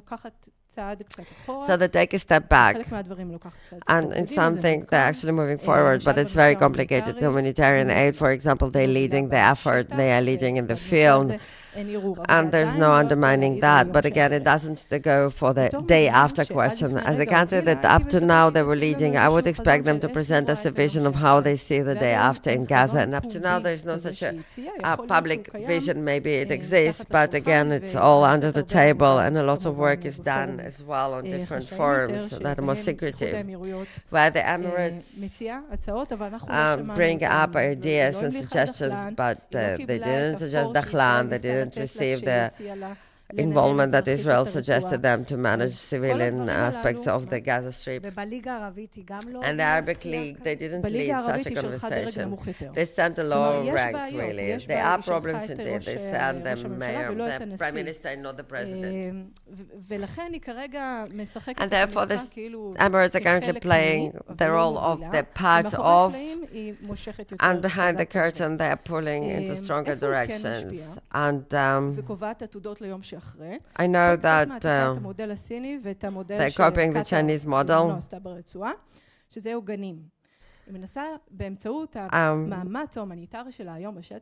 And I think because of their presence in the field, they want to dictate infrastructure. And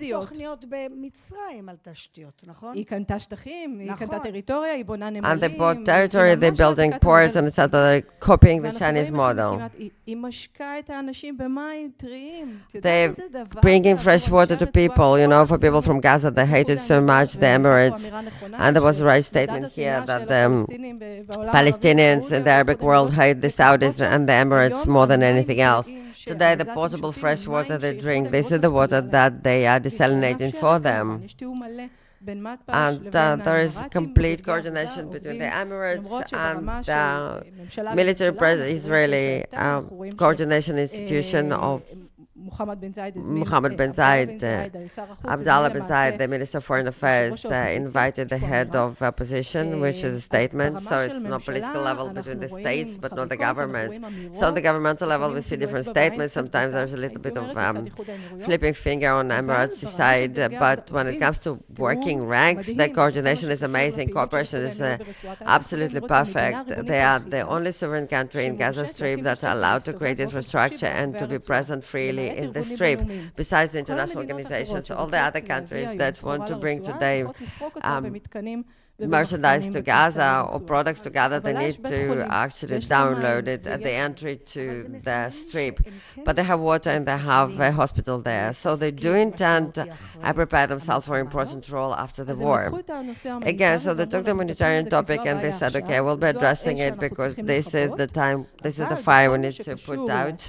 But when it comes to the future and building the future the way one should do, we want first of all to see what our colleagues in the Arabic world suggest, what Israel can do, and who will be the people. That's extremely important for them. What will be the Palestinian leadership, because they will never accept to work with any Palestinian leadership. It's always a matter of leadership. It's always a personal matter. It's always focusing the personal aspects. Personal aspects of Netanyahu, of Abu Mazen, of Muhammad Mustafa. That's the Arabic world. Who are the world people that you will be working and not will be working? It can be a barrier for them. And as the media said, that's the Arabic world. I think it's in Israeli interest as well to allow the Emirates to take the main stage. And don't you think that they're preparing Dakhlan like the hair of the whole infrastructure they're building now, even if it's not necessarily permanent infrastructure? They never crowned him. Dakhlan is also very cautious, and very short time after the beginning of the war, he said that he has no intentions of being the head of Palestinian leadership. But they're definitely using him. He's part of the conversation there, and when the Emirates need to find a way around Gaza, so Israel opened the gates, but the local entities that they will be communicating are usually Dakhlan's people, in fact, and he helps to do that. that, and his wife Jalila, she has humanitarian organizations there. So Dachlan is in the picture, but the fact that he's been currently crowned as here, that's not there, or still not there.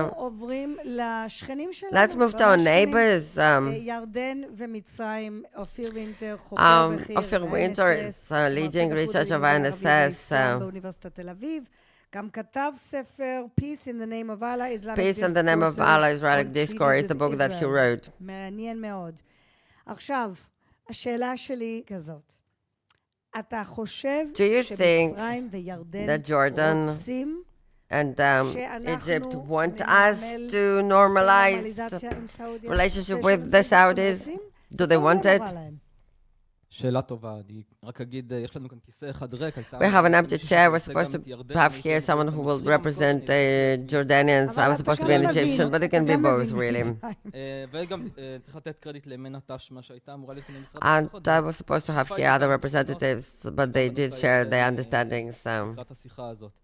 אז אם נדבר על מצרים וירדן, קודם כל... So when we talk about Egyptians and Jordanians, they are the first two countries that signed peace treaties with Israel, but today they are very much interested in normalization between Israel and the Saudis more than they were interested before 7th of October. And I'll try to explain why. Maybe in order to understand why we need to go back to the Abraham Accords that were discussed so thoroughly. What was this? President Assisi was the first one to welcome Abraham Accords. But in practicality, Egypt was quite ambivalent. First of all, since peace Abraham Accord were too warm of peace agreements, differently from the Egyptian model of cold peace. And the second matter, that the Gulf countries were suddenly in the center, pardon me, both of you, but I remember the Egyptians, the WhatsApps I received from my friends in Egypt then, with different camels that they sent me in order to express their standing towards the people from Emirates. They had this fear of missing out. FOMO, that's what they had. Yes, suddenly Egyptians became at the margins and the Emirates were in the center. And Jordan was quite neutral when it came to Abraham Accords, and they also had a problem. First of all, the Palestinian component that is marginally humble in those accords, and from the other hand, to a certain extent, this warm economical peace between the Gulf countries was supposed to be between Jordan and Israel. That was the original vision of King Hussein. Warm peace that was very much neglected and cooled down besides the aspects of security and military cooperation. That's true, they did flirt a little bit with the idea.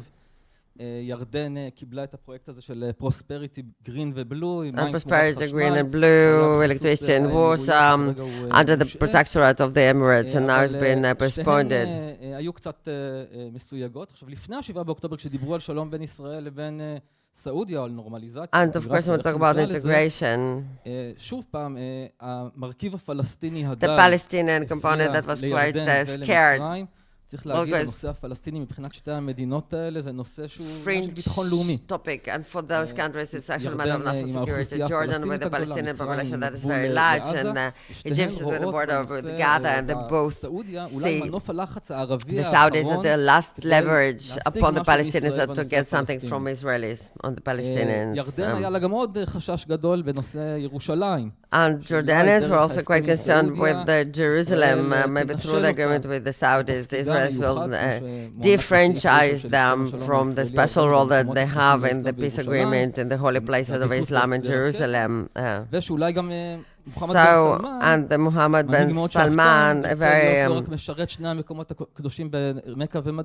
powerful leader, will be not just the one who will be protecting Mecca and Medina, will take Jerusalem. So, what happened now? Why don't you want him? But they were afraid that will banish them from Jerusalem and will.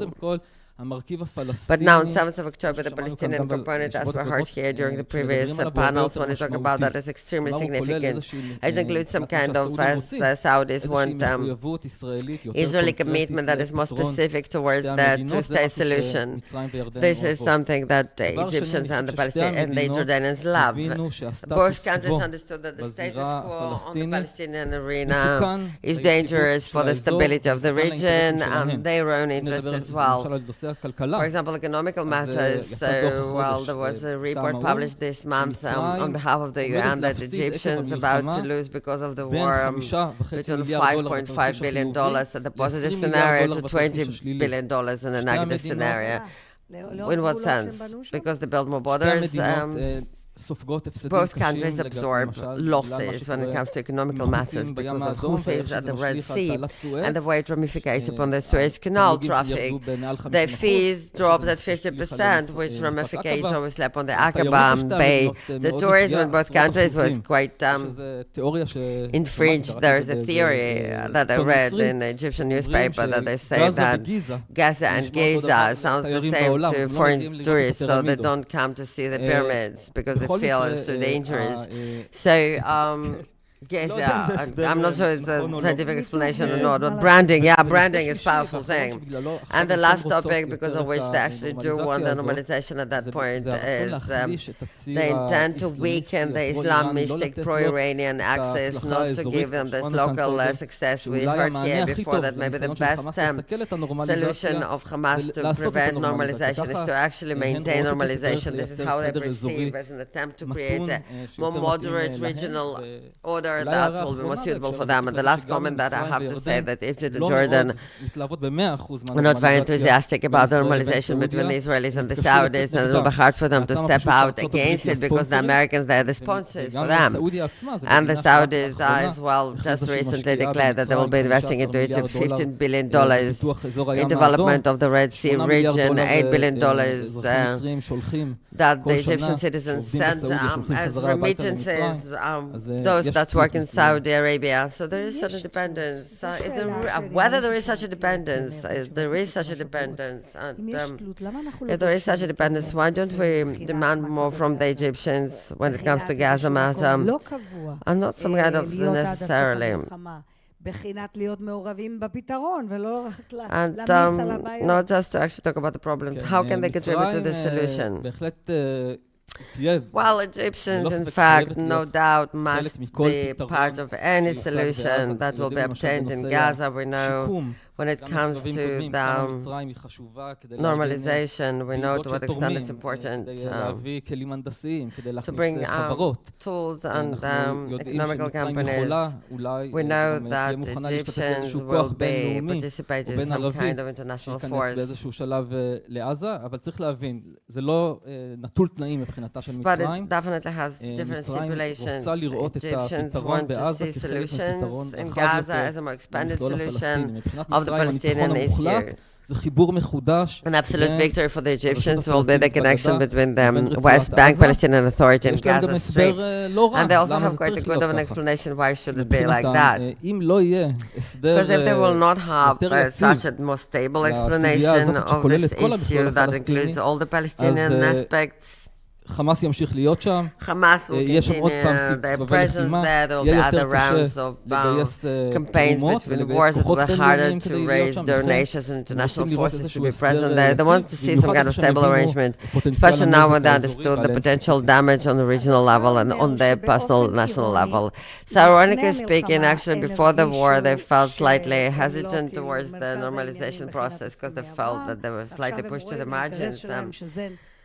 But now they see that this is actually good for them to normalize with Saudis because the original arrangement, of course, but they do want in order to fulfill the roles, that they do want some kind of solution in the end of which there is some kind of horizon of two-state solutions of the Palestinian problem. There will not be outsourced contract of Israelis or Palestinians to take upon themselves responsibility for Gaza without actually seeing something that is on the horizon at least. And now, just to summarize, I will ask you the same question. 7th of October, before 7th of October, there were attempts to promote normalization with the Saudis. Some say that one of the reasons of the beginning of the war was the Iranian attempt to prevent it. Did they manage to do that?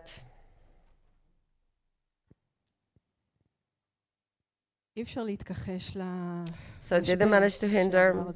Well, obviously it's a crisis in relationships. And our difficulty as well as a government to present the beautiful face of Israel in the Arabic world, you know. So did they manage to hinder it? I think in this sense we took few steps back. But I'm an optimist by nature. And I think that we learned many lessons and many things that can be done and many things that we can learn from this crisis. And crisis is also an opportunity, of course, and countries that I research, in particular the Emirates, they see it as an opportunity as well. I think Israel understands that we have, or at least I hope Israel understands there are certain opportunities here, and many things can be learned, and I would like to highlight a few of those possibilities. For example, the way we build connections and relationships. We talked about that during this whole conference.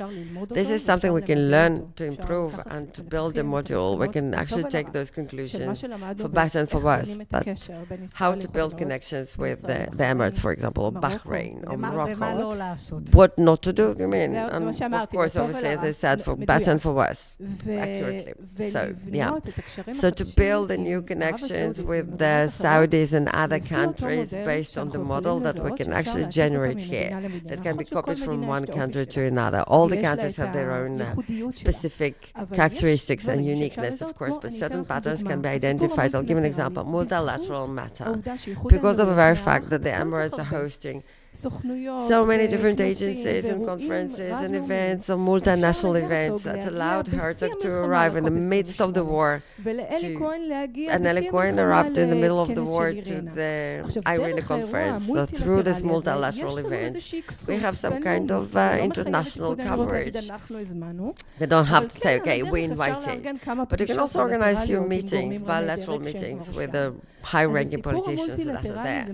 So multilateral matter can be actually leveraged into something with other countries. The backup and support of business communities. We look at the numbers of trade and commerce. It's an infrastructural agreement between Israel and the Emirates. For example, when you look at this agreement during this year that ended in such a catastrophic manner of 2023, we almost reached $3 billion of economical relationship between us and the Emirates, which is a very, very significant number. A quiet diplomacy that we don't see with the Saudis, and I think this is... there's an intent here, but with the Emirates, as you said before, maybe 5 people knew about that, but maybe I'm exaggerating a little bit, but there was a quiet diplomacy. There was a trust-building process, as Ronan said, but with the Saudis, it feels to me that anything that is happening has immediately been leaked. Everyone knows about that, and everyone wants to analyze that in the press. I think that the quiet diplomacy is part of the thing that we can actually module as a conclusion of how to work and how to work correctly with other countries, creating a common joint language, interreligious discourse. We are familiar with those patterns. We know how to work, and the values, as Eitan mentioned as well, and interest, this integration of interests and values, this is the win-win situation, because otherwise, if we really just looking at economical matters, and that's it, it will be too empty, really. When you all talked here in the beginning of this day that when it comes to the Saudis, they would never sign normalization. They do it in order to receive favors from Americans. If we will not understand what they want from Israel, it will be a hollow agreement. We won't go too far. It will be integration, normalization. We need to understand what they want from us and what we do really want from them. The moment it will be relied upon values and interests, clear interest to both sides, we will be able to actually decipher this connection and move forward. I completely agree with you, but I think that the Saudis would quite open, and I'm absolutely sure that they have 2030. The program, and a significant part of it is to bring innovation, and the security industry in Saudi Arabia is also quite interested in our gizmos, and I wish we would have this vision of 2030. Ambassador, did they manage the Iranians to hinder it, to foil with? No.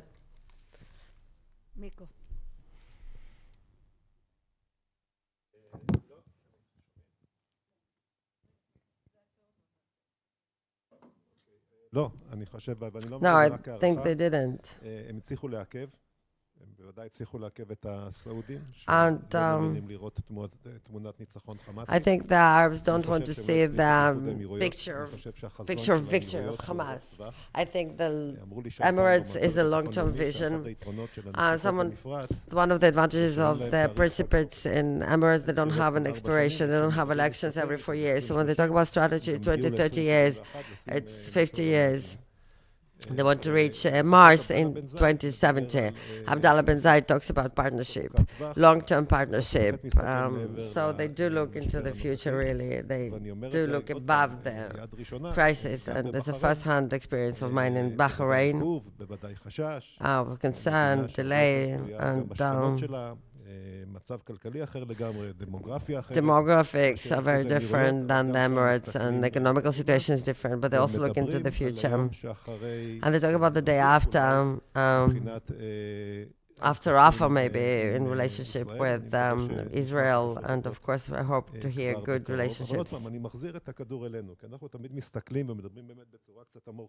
And we look at it, I asked Tzachi Negbi when he visited Bahrain a very simple question, ask him, what is the peace budget of Israel?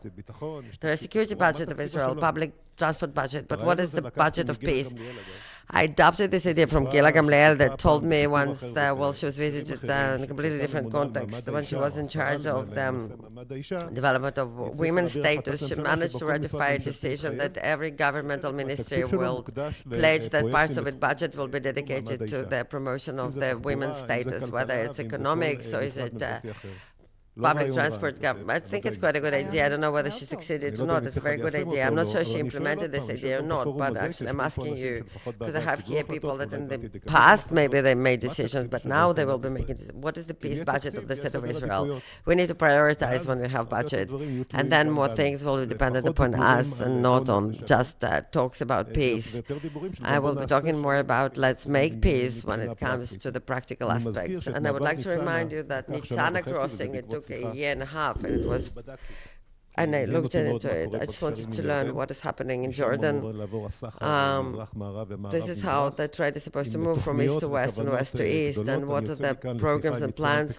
I'm going to talk to a big exporter of textile in Bahrain that wants to send here products, and from here to the west, and he's very much dependent on the bridge capacity. So Nitzana expansion before the war took a year and a half to publish the tender. It moved very quickly after the war, obviously. תודה. אז הוא שאמרתי. As I said, אנחנו יכולים לדבר על שלום we can talk about peace and about land crossings and land connections. Ronan is here. He is former Director General of Ministry of Foreign Affairs, and he knows how much effort has been invested into the visit of former Minister of Foreign Affairs in Bahrain, and in the end it got stuck with the capacity. אני חושב שלא. No, I think they failed to hinder, really. They didn't stop this train. They delayed it on the station, but it will be back on track. I think the interests here are too powerful. And in addition to the current state of affairs, really depends upon us. A lot is dependent upon us.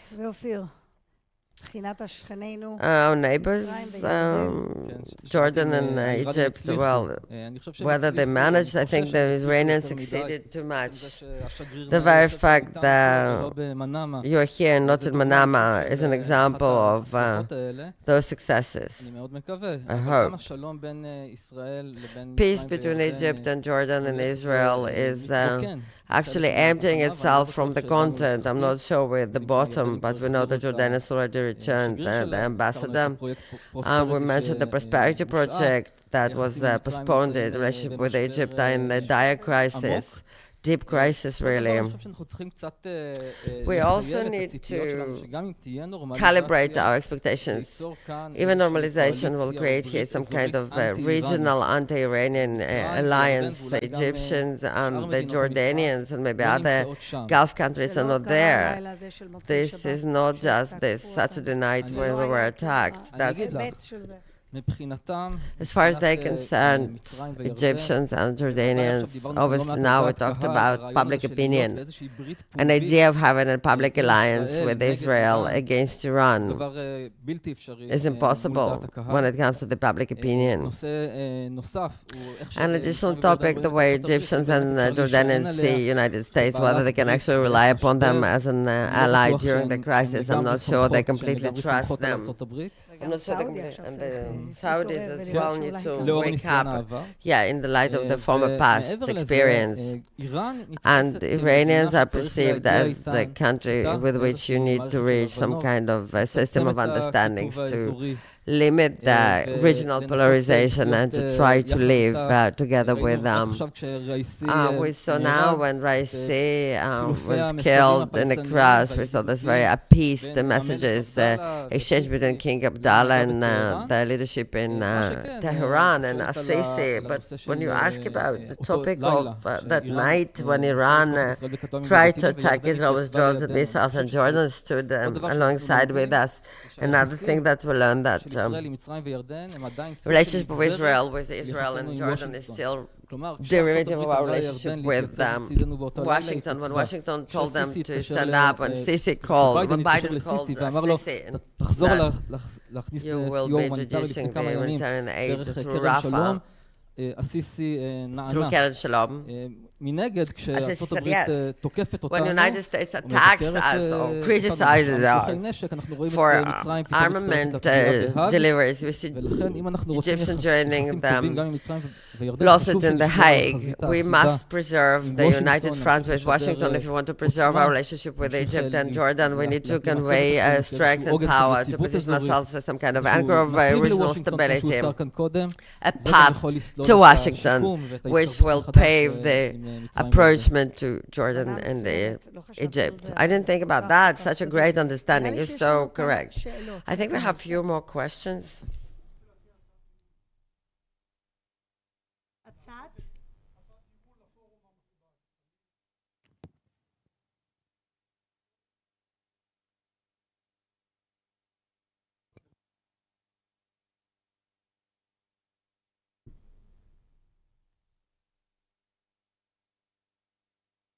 מי זה אנחנו?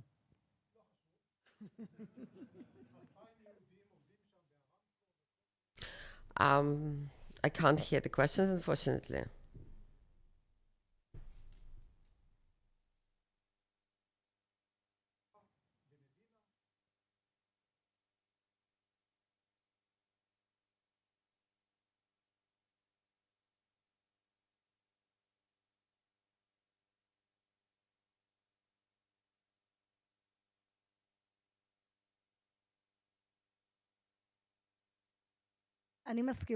I completely agree. I think that when we will have normalization of peace with the Saudis, we just won't have a ceremony in the White House. יש עוד שאלות? כן. אז אין שאלות? יש שאלות. אז לא לקחת שאלות? לסיים.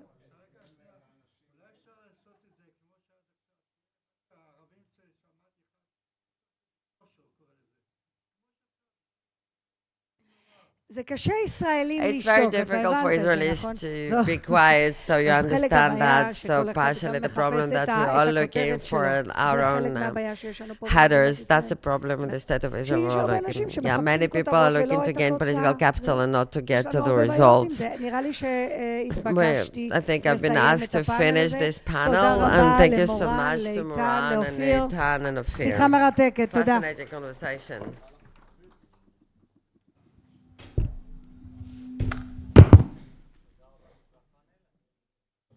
פה לפודיום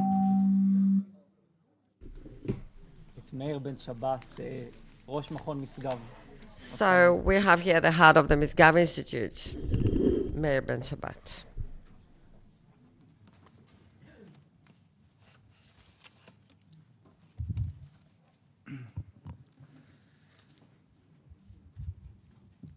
My dearest colleagues and guests, I would like to open it with thank you, Tamir, and the team of this institute for hosting this conference. And I'm very grateful for your hospitality. I think the partnership in this discussion will allow us to overview this important issue on the agenda from different points of view, sometimes sometimes completely opposed to each other, in order to circle this topic from all the aspects, to pinpoint risks and to build recommendations for various entities. As the wise men of Israel said, the only way to sharpen the knife is with another knife. I saw an importance with the message that as a result of this cooperation, message of removing walls and ability to have a conversation regardless different points of view. We don't have to agree. We probably won't be able to reach an agreement on all the issues, but it's not just a prevention of a joint conversation, but the other way around. Because of that, we require such a conversation that will channel this dispute into the relative pragmatic topics. We have a number of researchers in both of the institutions that have no doubt that their outcomes are impacted by this cross-pollination, because we are exposed to different approaches and are required to handle various discussions and points of view. That's very true when it comes to the research institutions, and I don't want my positions to be accepted just because my competitors are weaker.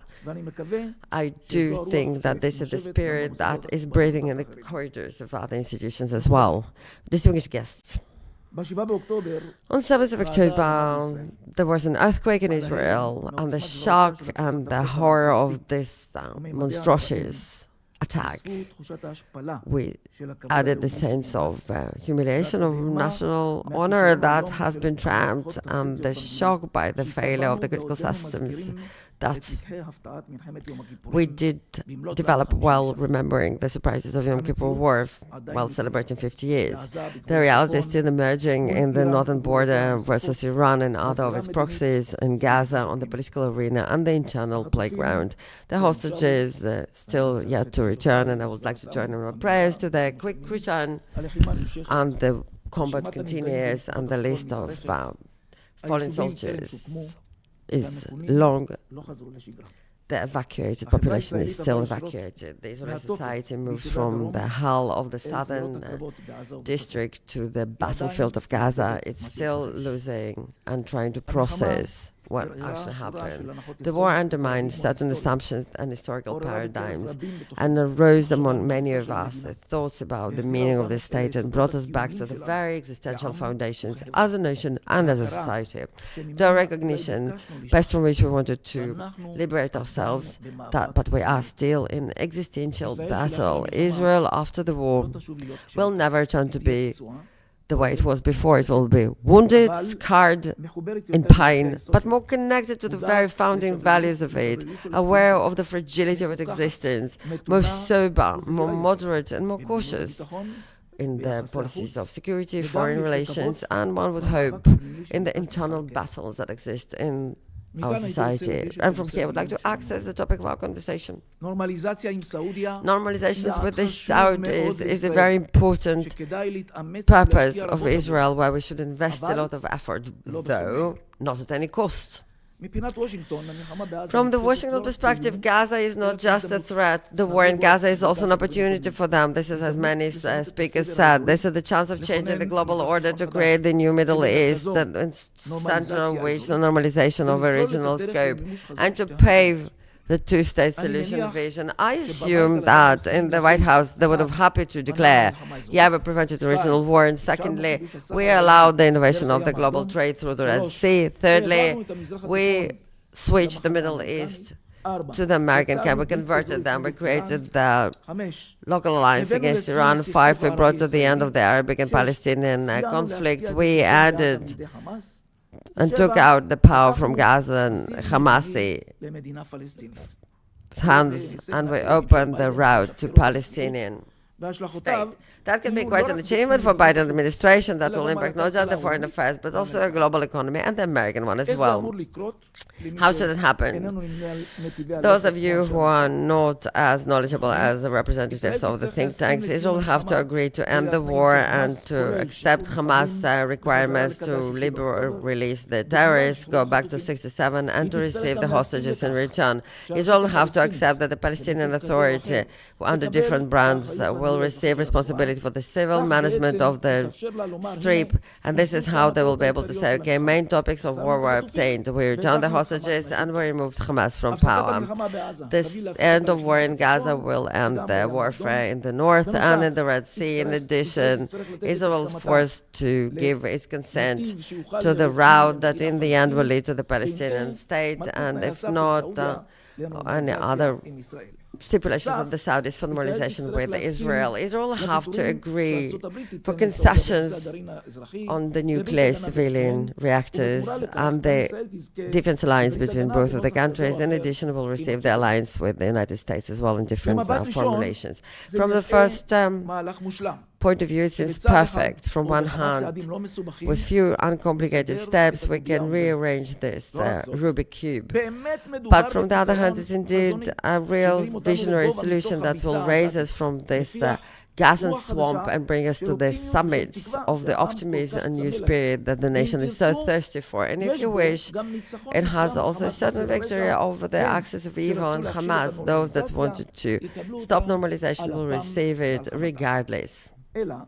From the other hand, when you delve into details, you understand that the picture is much more complicated. The price that Israel will be required to pay will position us under a question mark and the worthiness of this project in our eyes, especially at this particular time. The first price we'll have to pay is the end of war in Gaza without the decisive victory over Hamas. I think one cannot create a new order without bringing the collapse of Hamas and destroying its military capacities. You cannot actually wipe under the carpet this global integration, hundreds of kilometers of Hamas munition and the military force that remain in the field. The damage we caused Hamas up to now is painful, but it's reversible. The ability of Hamas to rehabilitate itself and its deep hold upon the population and the government structures and the support they will receive from abroad will allow them to rehabilitate themselves quickly.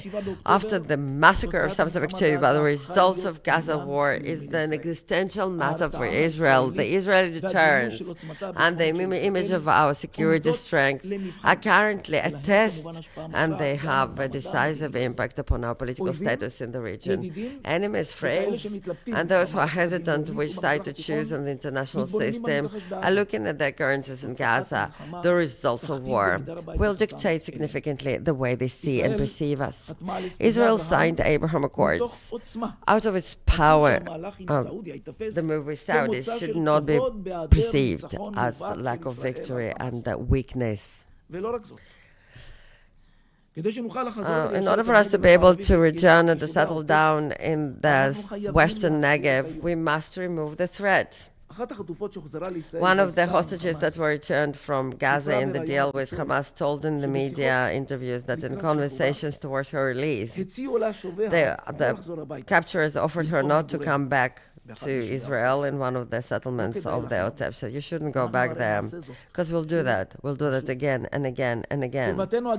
Our geographic proximity to the enemy doesn't allow us to take any risk. With all due respect to our friends overseas, this is not the war in Iraq or in Afghanistan, thousands of miles from their territory, and sometimes some compare it to the war in Gaza. Secondly, putting the civil governance of Gaza in hands of the Palestinian Authority or any other regime that is not Hamas. The truth should be said. There are no good options of day after in Gaza. If they would have been in existence, they would have implemented one of the many chances during the years of conflict. Nevertheless, we should not be the experts in reconnaissance that in current relationships of power, there is no one entity will be replacing Hamas in the civil management of the Strip without Hamas's consent. Whether it's a Palestinian Authority, the Klan camp, or technocratic government, or local heads of the clans, Hamas will be accepting such a model only if they don't have a chance, or if they will be shaping this model as the puppet government that they will be using in order to cover the military empowerment. There was a reason that the leaders of Hamas wanted to voice different declarations, will be willing to support the national Palestinian consent government in Gaza and the West Bank, if we will be part of it. We don't have to be part of it. They know that we'll be able to be the puppeteer behind the curtains and pull the strings of them, puppets of this government. In such a case, Israel will pay a double price. The Hamas will be empowering itself under the coverage of the new government, but it will be hard for the Israel to operate against this government because of the national community, while failing to establish a governmental alternative to Hamas. In different circles, they are used by an attempt to put this Gaza in hands of Emirates or Mohammed Dahlan, without delving into Dahlan's political agenda. And I suggest for you to familiarize yourself with it and the challenging position for Israel. It's absolutely clear he will be dependent upon Hamas as well. And the considerations are quite similar for the Palestinian Authority and Dahlan as well. So when it comes to the idea of the clans, which is a way to bypass Hamas through the local components, this idea failed completely, but particularly at this stage. When this is the state of affairs, there is no way behind it. 7 months after, there's still no any conditions that will create an alternative government for Hamas. Thirdly, the concessions that will be required on the border with the Egyptians. I assume that many in Washington are trying to build some kind of coordination between Israel's and American involvement in order to set and appease our mind when it comes to a contraband of arms. We were part of this already in January 2009. Big operation against Hamas, the cast-led operation. Tzipi Livni, the Minister of Foreign Affairs of Israel, signed such an agreement. And what came out of it? Nothing. So this agreement didn't stop the same war again and again. It didn't prevent it when one particle of contraband, when we were asked to sign the agreement opening the cross borders of Gaza Strip, intending to reinforce Abu Mazen towards the elections of those days in 2007, and nothing came out of it really. In Hamas, they celebrated this justice, and not even one particle of gunpowder was prevented from contrabanded into Gaza Strip. We need to create an actual effective prevention of Gaza weapons contraband. Without it, they will come back and hit us again and will strike again. Commitment of Israel to lead towards the Palestinian state through negotiation, even if we'll ignore for a second the ideological dispute and various political considerations and value considerations, and we'll just focus on that from security perspective. The real answer to this requirement is this: impossible, it's unfeasible. Why is it unfeasible? Because Israel won't be able to compromise upon its positions about the borders and various security arrangements, definitely not what happened in Gaza, and in light of an actual threat from the east. And I do not see a Palestinian leader that will be signing the agreement that will allow Israel to fulfill all of its requirements in those fields, and therefore this is improbable. It's unfeasible. Some will say, okay, so what's the problem of actually using the words that Saudis and Americans want to hear without actually doing the action? It seems to me that here, in this place, you understand very well. There are dynamics of declarations and commitments, and have certain dynamic, not disregard the power words. But not just because the probability, but feasibility. The different principles that are quite heavy, and we put them on scales as well. First of all, whether conversation about the Palestinian state after 7th of October do not reinforce Hamas. In fact, don't they understand the Palestinian public will see that as an achievement of Hamas, crowning Hamas as the entity that will bring the Palestinians this achievement, together with the high level of support they gain among the public, while at the background there is already the battle for them. Crown of Abu Mazen will pave the way of the terrorist organization to take over the Palestinian Authority in Judea and Samaria as well. And nevertheless, such a step that will be attributed to Hamas, such a victory, something that reinforces the axis of evil, the most extreme Islamic movements, will be reinforced instead of uniting around the way of moderation. The message it will send is different. Terrorism is worth your while. And what about the strength of the Palestinian Authority and its ability to actually comply with the expectations?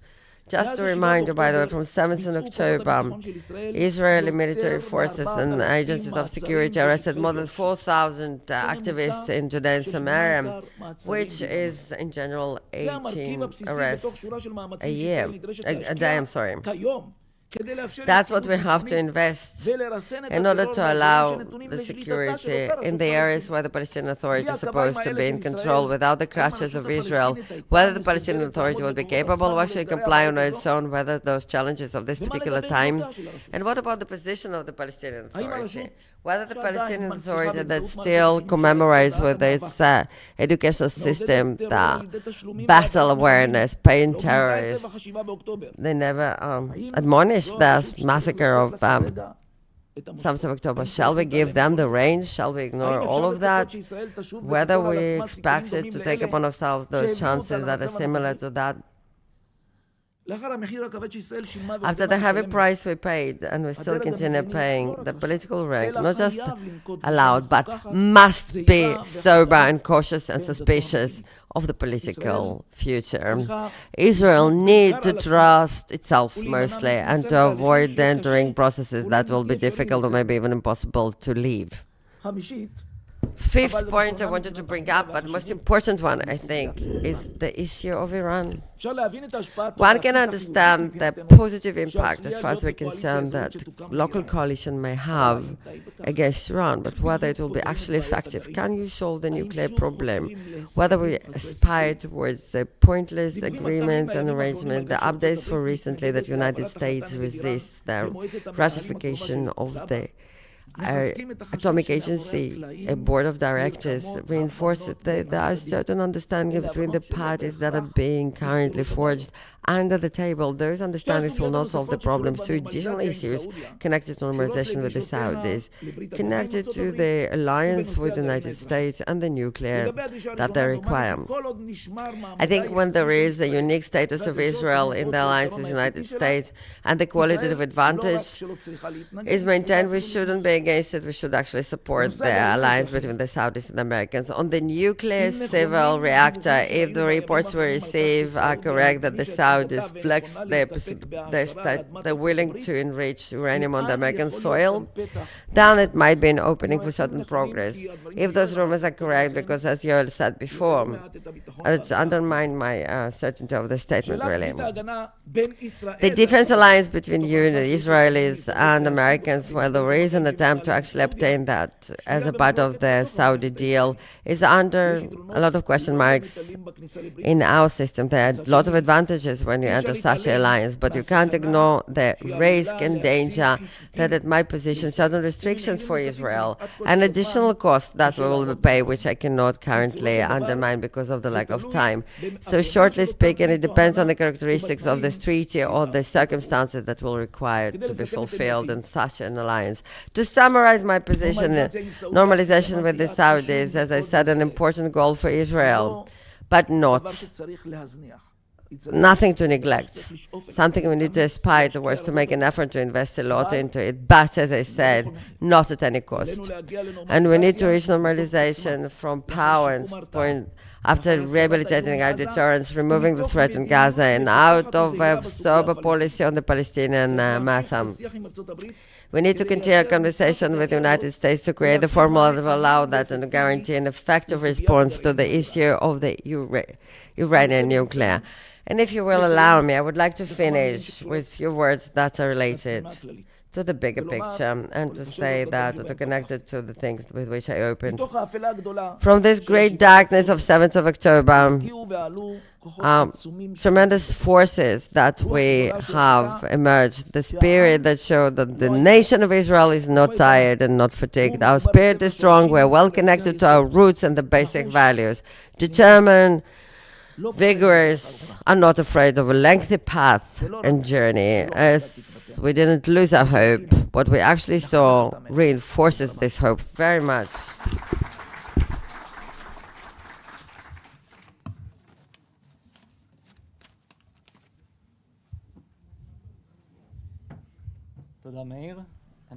So thank you, Mayor. And General Tamir Hyman, the head of INSS, will be taking the stage right now.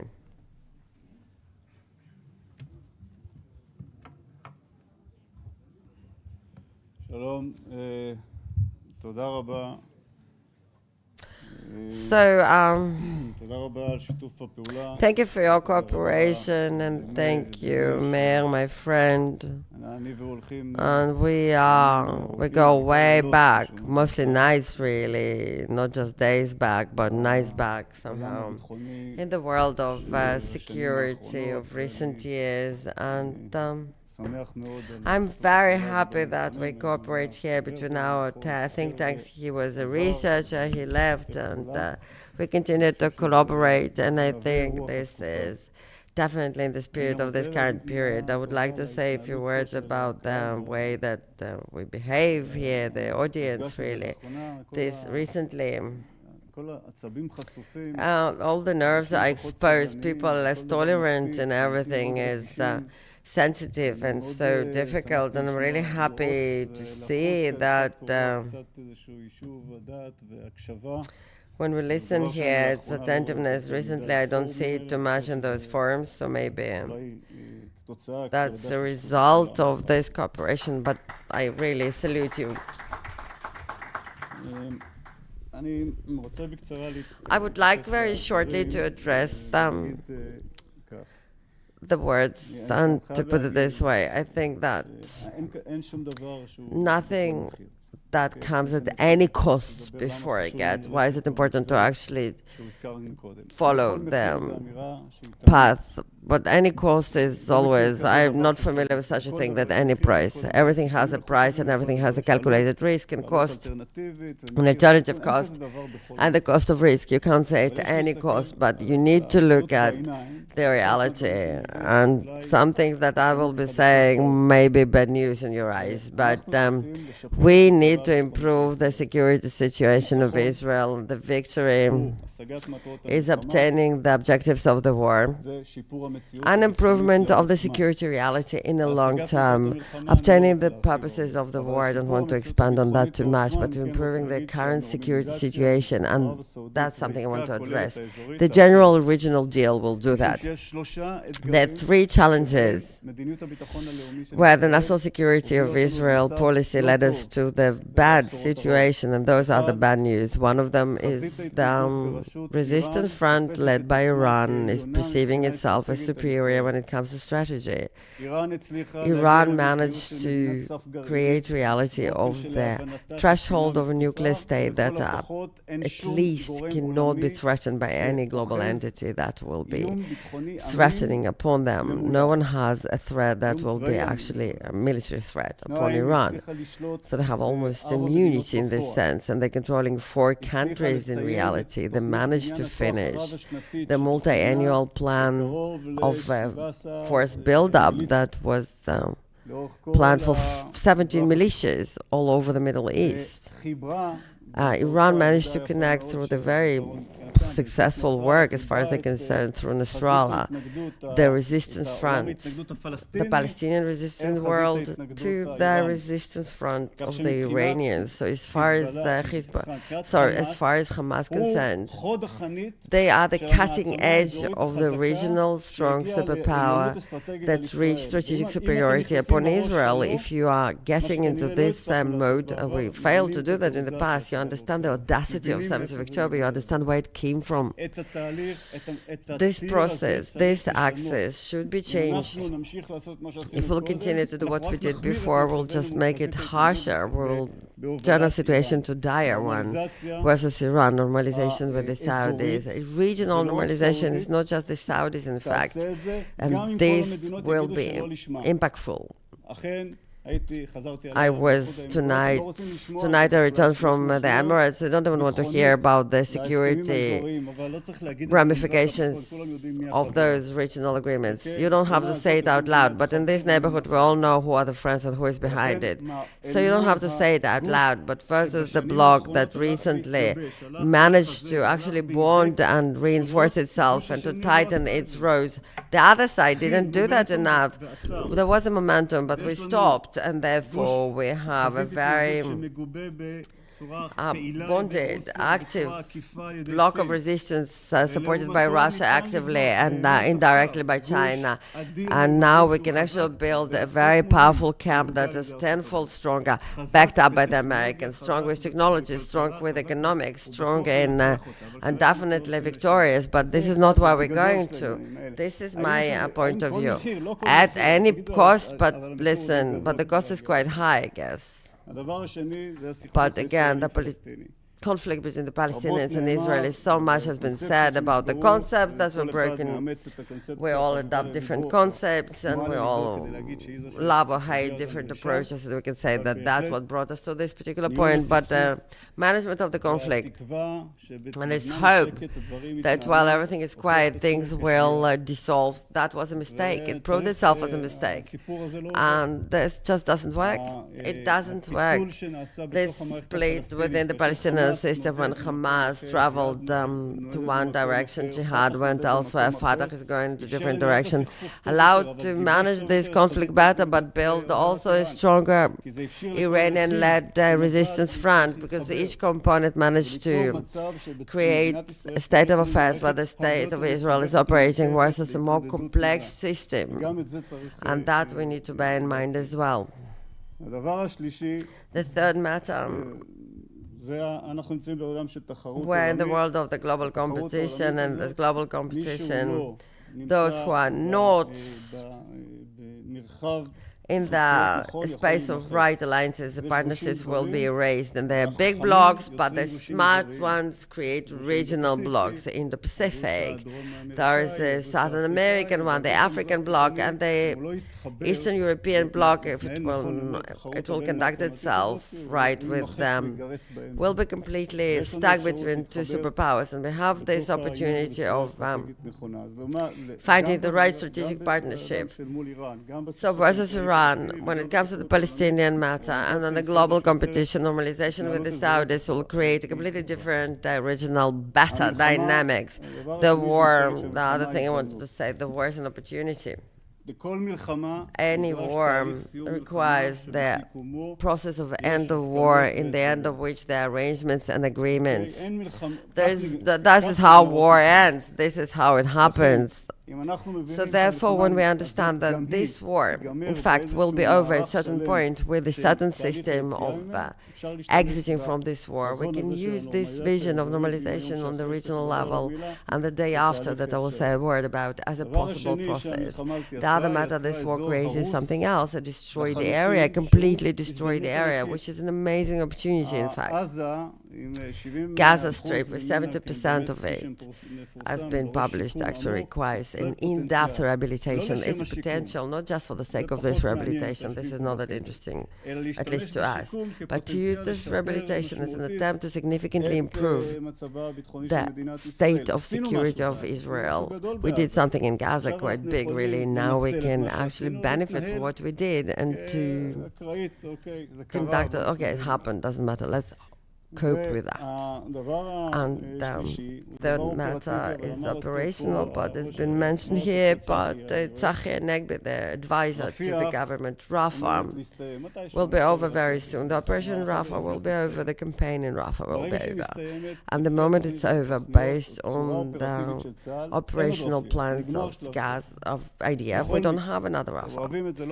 But whether you like it or not, it's over. The dismantlement of brigades of Hamas is over. There will be another stage then, but we can benefit from this very fact that it will happen anyway in the transitional stages between different steps of war, and to receive a consideration for it or do nothing, initiate nothing, and this stage will be over anyway, and in the end of it we'll have to retrieve and nothing will happen. So why shouldn't we be smart? You'll be doing it anyway, just benefit from it. There is a transitional stage after Rafah, do something big afterwards. There's no Rafah 2, that's it, we're done. 24 brigades of Hamas, the two other in El Bureij and the Surat, okay, let's do them as well, okay, fine. So we dismantle the whole military rank. It doesn't dismantle the Islamic Jihad or the idea of the Islamic you need to position an alternative idea for that. You can't use military force to overpower an idea. So what is the most important thing after we dismantle all the regiments of Hamas? The vision, the initiative, to decide what is the end game. We need to decide this is where I'm going, that's where I want to get. I want Hamas not to rule in Gaza. I want them to have a different civilian alternative address with the Israeli dominance in the field of security. I want to have here the regional expanded arrangements and settlements where Israel is an integrative part of other moderate states within the Middle East. I want United States strong, present, dominant, influential upon all the countries, because this is the country that is mostly supportive of Israeli interests at that point. Doesn't matter what kind of administration will be at power. And the purposes of war on the return of hostages, of course, and etc. This is where I want to go. And from this understanding, I need to derive backwards what will be the right step for me to do now to obtain this end game. Obviously, we'll arrive to the point of dispute that we face. And I think we need to put it on the table. I'm happy that you did that before. And this is the Palestinian Authority as a component within the settlement on the day after. Why is it such a point of dispute and disagreement? Because no one will not step into this space without the invitation of the Palestinian Authority and Palestinian Authority involvement. Neither the Americans, definitely, not the Gulf countries, not the Emirates, no one. Whether you like it or not, that's the reality right now. Obviously, we have problems with Palestinian Authority, no doubt. We're very happy with the Palestinian Authority in Judea and Samaria. And if there is a concern that they will collapse, we save them. It's not good for us, really, because they are addressing the civilian matters that allows us the security dominance in Judea and Samaria. We have problems with them. Of course, there's a problem of radicalization of educational curriculum, payment for the terrorist activities, corruption of the authority, the crisis of leadership. There's so many problems there. So the world tells us the following. The world, let's put it this way, the Emirates that have the money, that can ignite those things, and we'll help you to address those problems. Let us help. And we say no. And we refuse. We will help you. And you have to understand, really, I am, again, as I said, I received another lesson in modesty, really. I've been, maybe in the end I will learn. But I've been taught many lessons. But people understand that, trust me, the ambassador probably knows that they understand the Arabs better than we do, the Emirates, the Gulf countries. They really understand it better than we do. They feed us. They know what they want to do. When they say, okay, Palestinian Authority, that is renewed, it's not the Americans saying that. When Americans say that, okay, instead of Mohammed Mustafa, we'll bring someone else, that's it. No, the Emirates, they mean business. They want to be accurate in the spirit of Palestinian Authority, and they offer it to us. They want to be involved. And they know that it won't happen on the first day. When we plan this war, when they plan this war, they knew exactly that in order to defeat a terrorist organization, it's a lengthy process. You won't be able to do that. It's not about the appearance of the authority there and the collapse of Hamas in one day. This is not going to happen. There will be an international Arabic coalition that will be taking care of the money controls and etc. It's clear for all. It's very clear that the land activity in the field of the distribution of humanitarian aid. If we don't do that, we reinforce Hamas. We'll play to their hands, and obviously at the end of the day we'll have to divide Gaza, so each neighborhood will receive aid, there will be local security, and etc. It will happen. And it will be amalgam of international coalition. It will be a reflection of the Emirates, of Egyptians, and the Palestinian Authority will partake as well. And in the middle, in those different layers of not allowing Hamas to distribute the aid, but to do it through someone who is supported by the international coalition, there will be a seat of Palestinian Authority that is renewed. And only according to their success, they will manage to take a hold all over the Strip, whether they will succeed or not. That those who invited them, the international coalition, they will be missing their chance. I don't understand why can't we really recreate the victory we had during the Second Intifada. We did it once.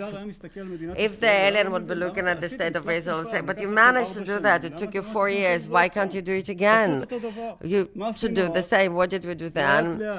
Gradually, for 4 years, it took us to empty this barrel, but alongside with the current operations that has to take place all the time, of course, we managed to build a civilian infrastructure that gradually created a different vision, a different authority, something you can call it hope, whatever, something that created a competition to the jihadi vision.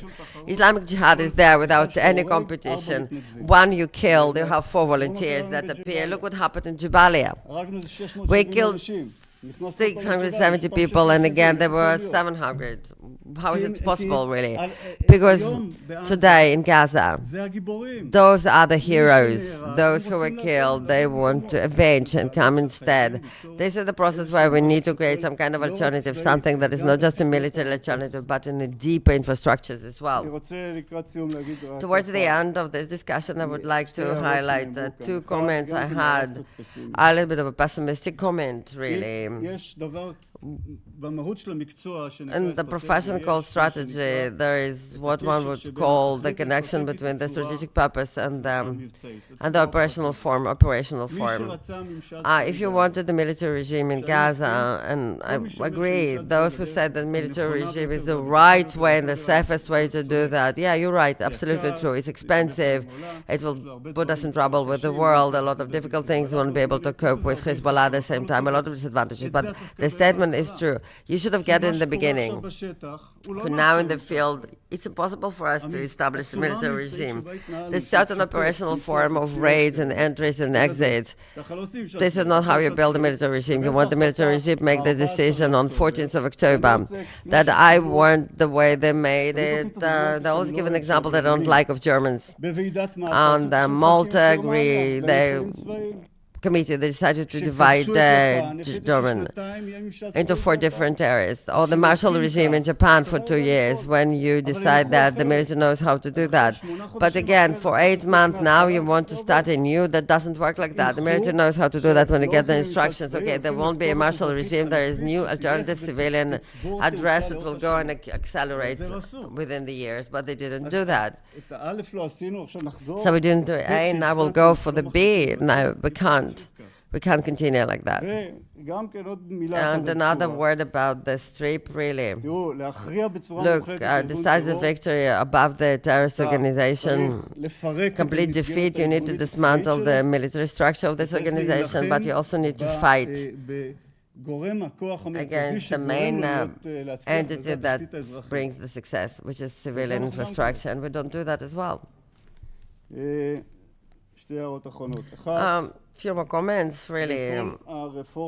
The reform that we do here on our own after 7th of October, we all probably feel guilty, and twice a day we try to understand our mistakes, including yours truly, more than once a day, really. But where exactly and how? Where we misread the reality? How did we misread the reality? I mean, to be very cautious and not to lose focus. I feel that the whole world, the concept that's called arrangements and settlements, is currently losing its glory. We will be parting our ways from any arrangements, any agreements, or anything. I can tell you one thing, that in geopolitics, in the world of geopolitics, this component is extremely powerful and significant in managing the risks and etc.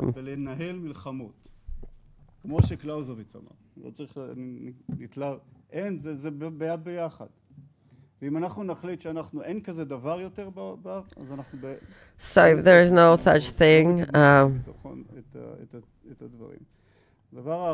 ignoring the reality, otherwise we will not promoting any security. We have so much criticism upon the conduct of the United States, and some of the things are really absolutely unacceptable. We need to remember 2 things. What the administration of Biden did up to now and doing now is unprecedented. The political price that President Biden is paying for what he did is absolutely impossible, inconceivable. It has to be weird that someone actually operates against their own political interest to such an outrageous way, and he does it. He will be losing the elections because of the swing states, and it will be because of the support of Israel, and he still continues to do that, including today. It doesn't matter how many declarations he gives. And so the more dominant they are, the more dominant will be the Israeli interest. And if they will be isolated, it will be actually against. I think Ophir talked about that, and the behavior of Egyptians and others is actually dictated by the importance of the United States here. Before we're looking for alternative address and we start to hedge our risks, and before we start to hope for something else, we need to recognize the good we have. Yeah, the alliance with the United States, defense alliance, there are disadvantages, but one thing it guarantees: stability and backup in the long run. And we need to delve in details when it comes to the alliances. Yeah, it's not copy-paste. You need to create your own alliance. It's clearly a different one from the Saudi alliance, and we have to create an alliance that will be more significant than theirs, of course, but still. Thank you so much, and it was a fascinating conference, extremely successful day. Thank you.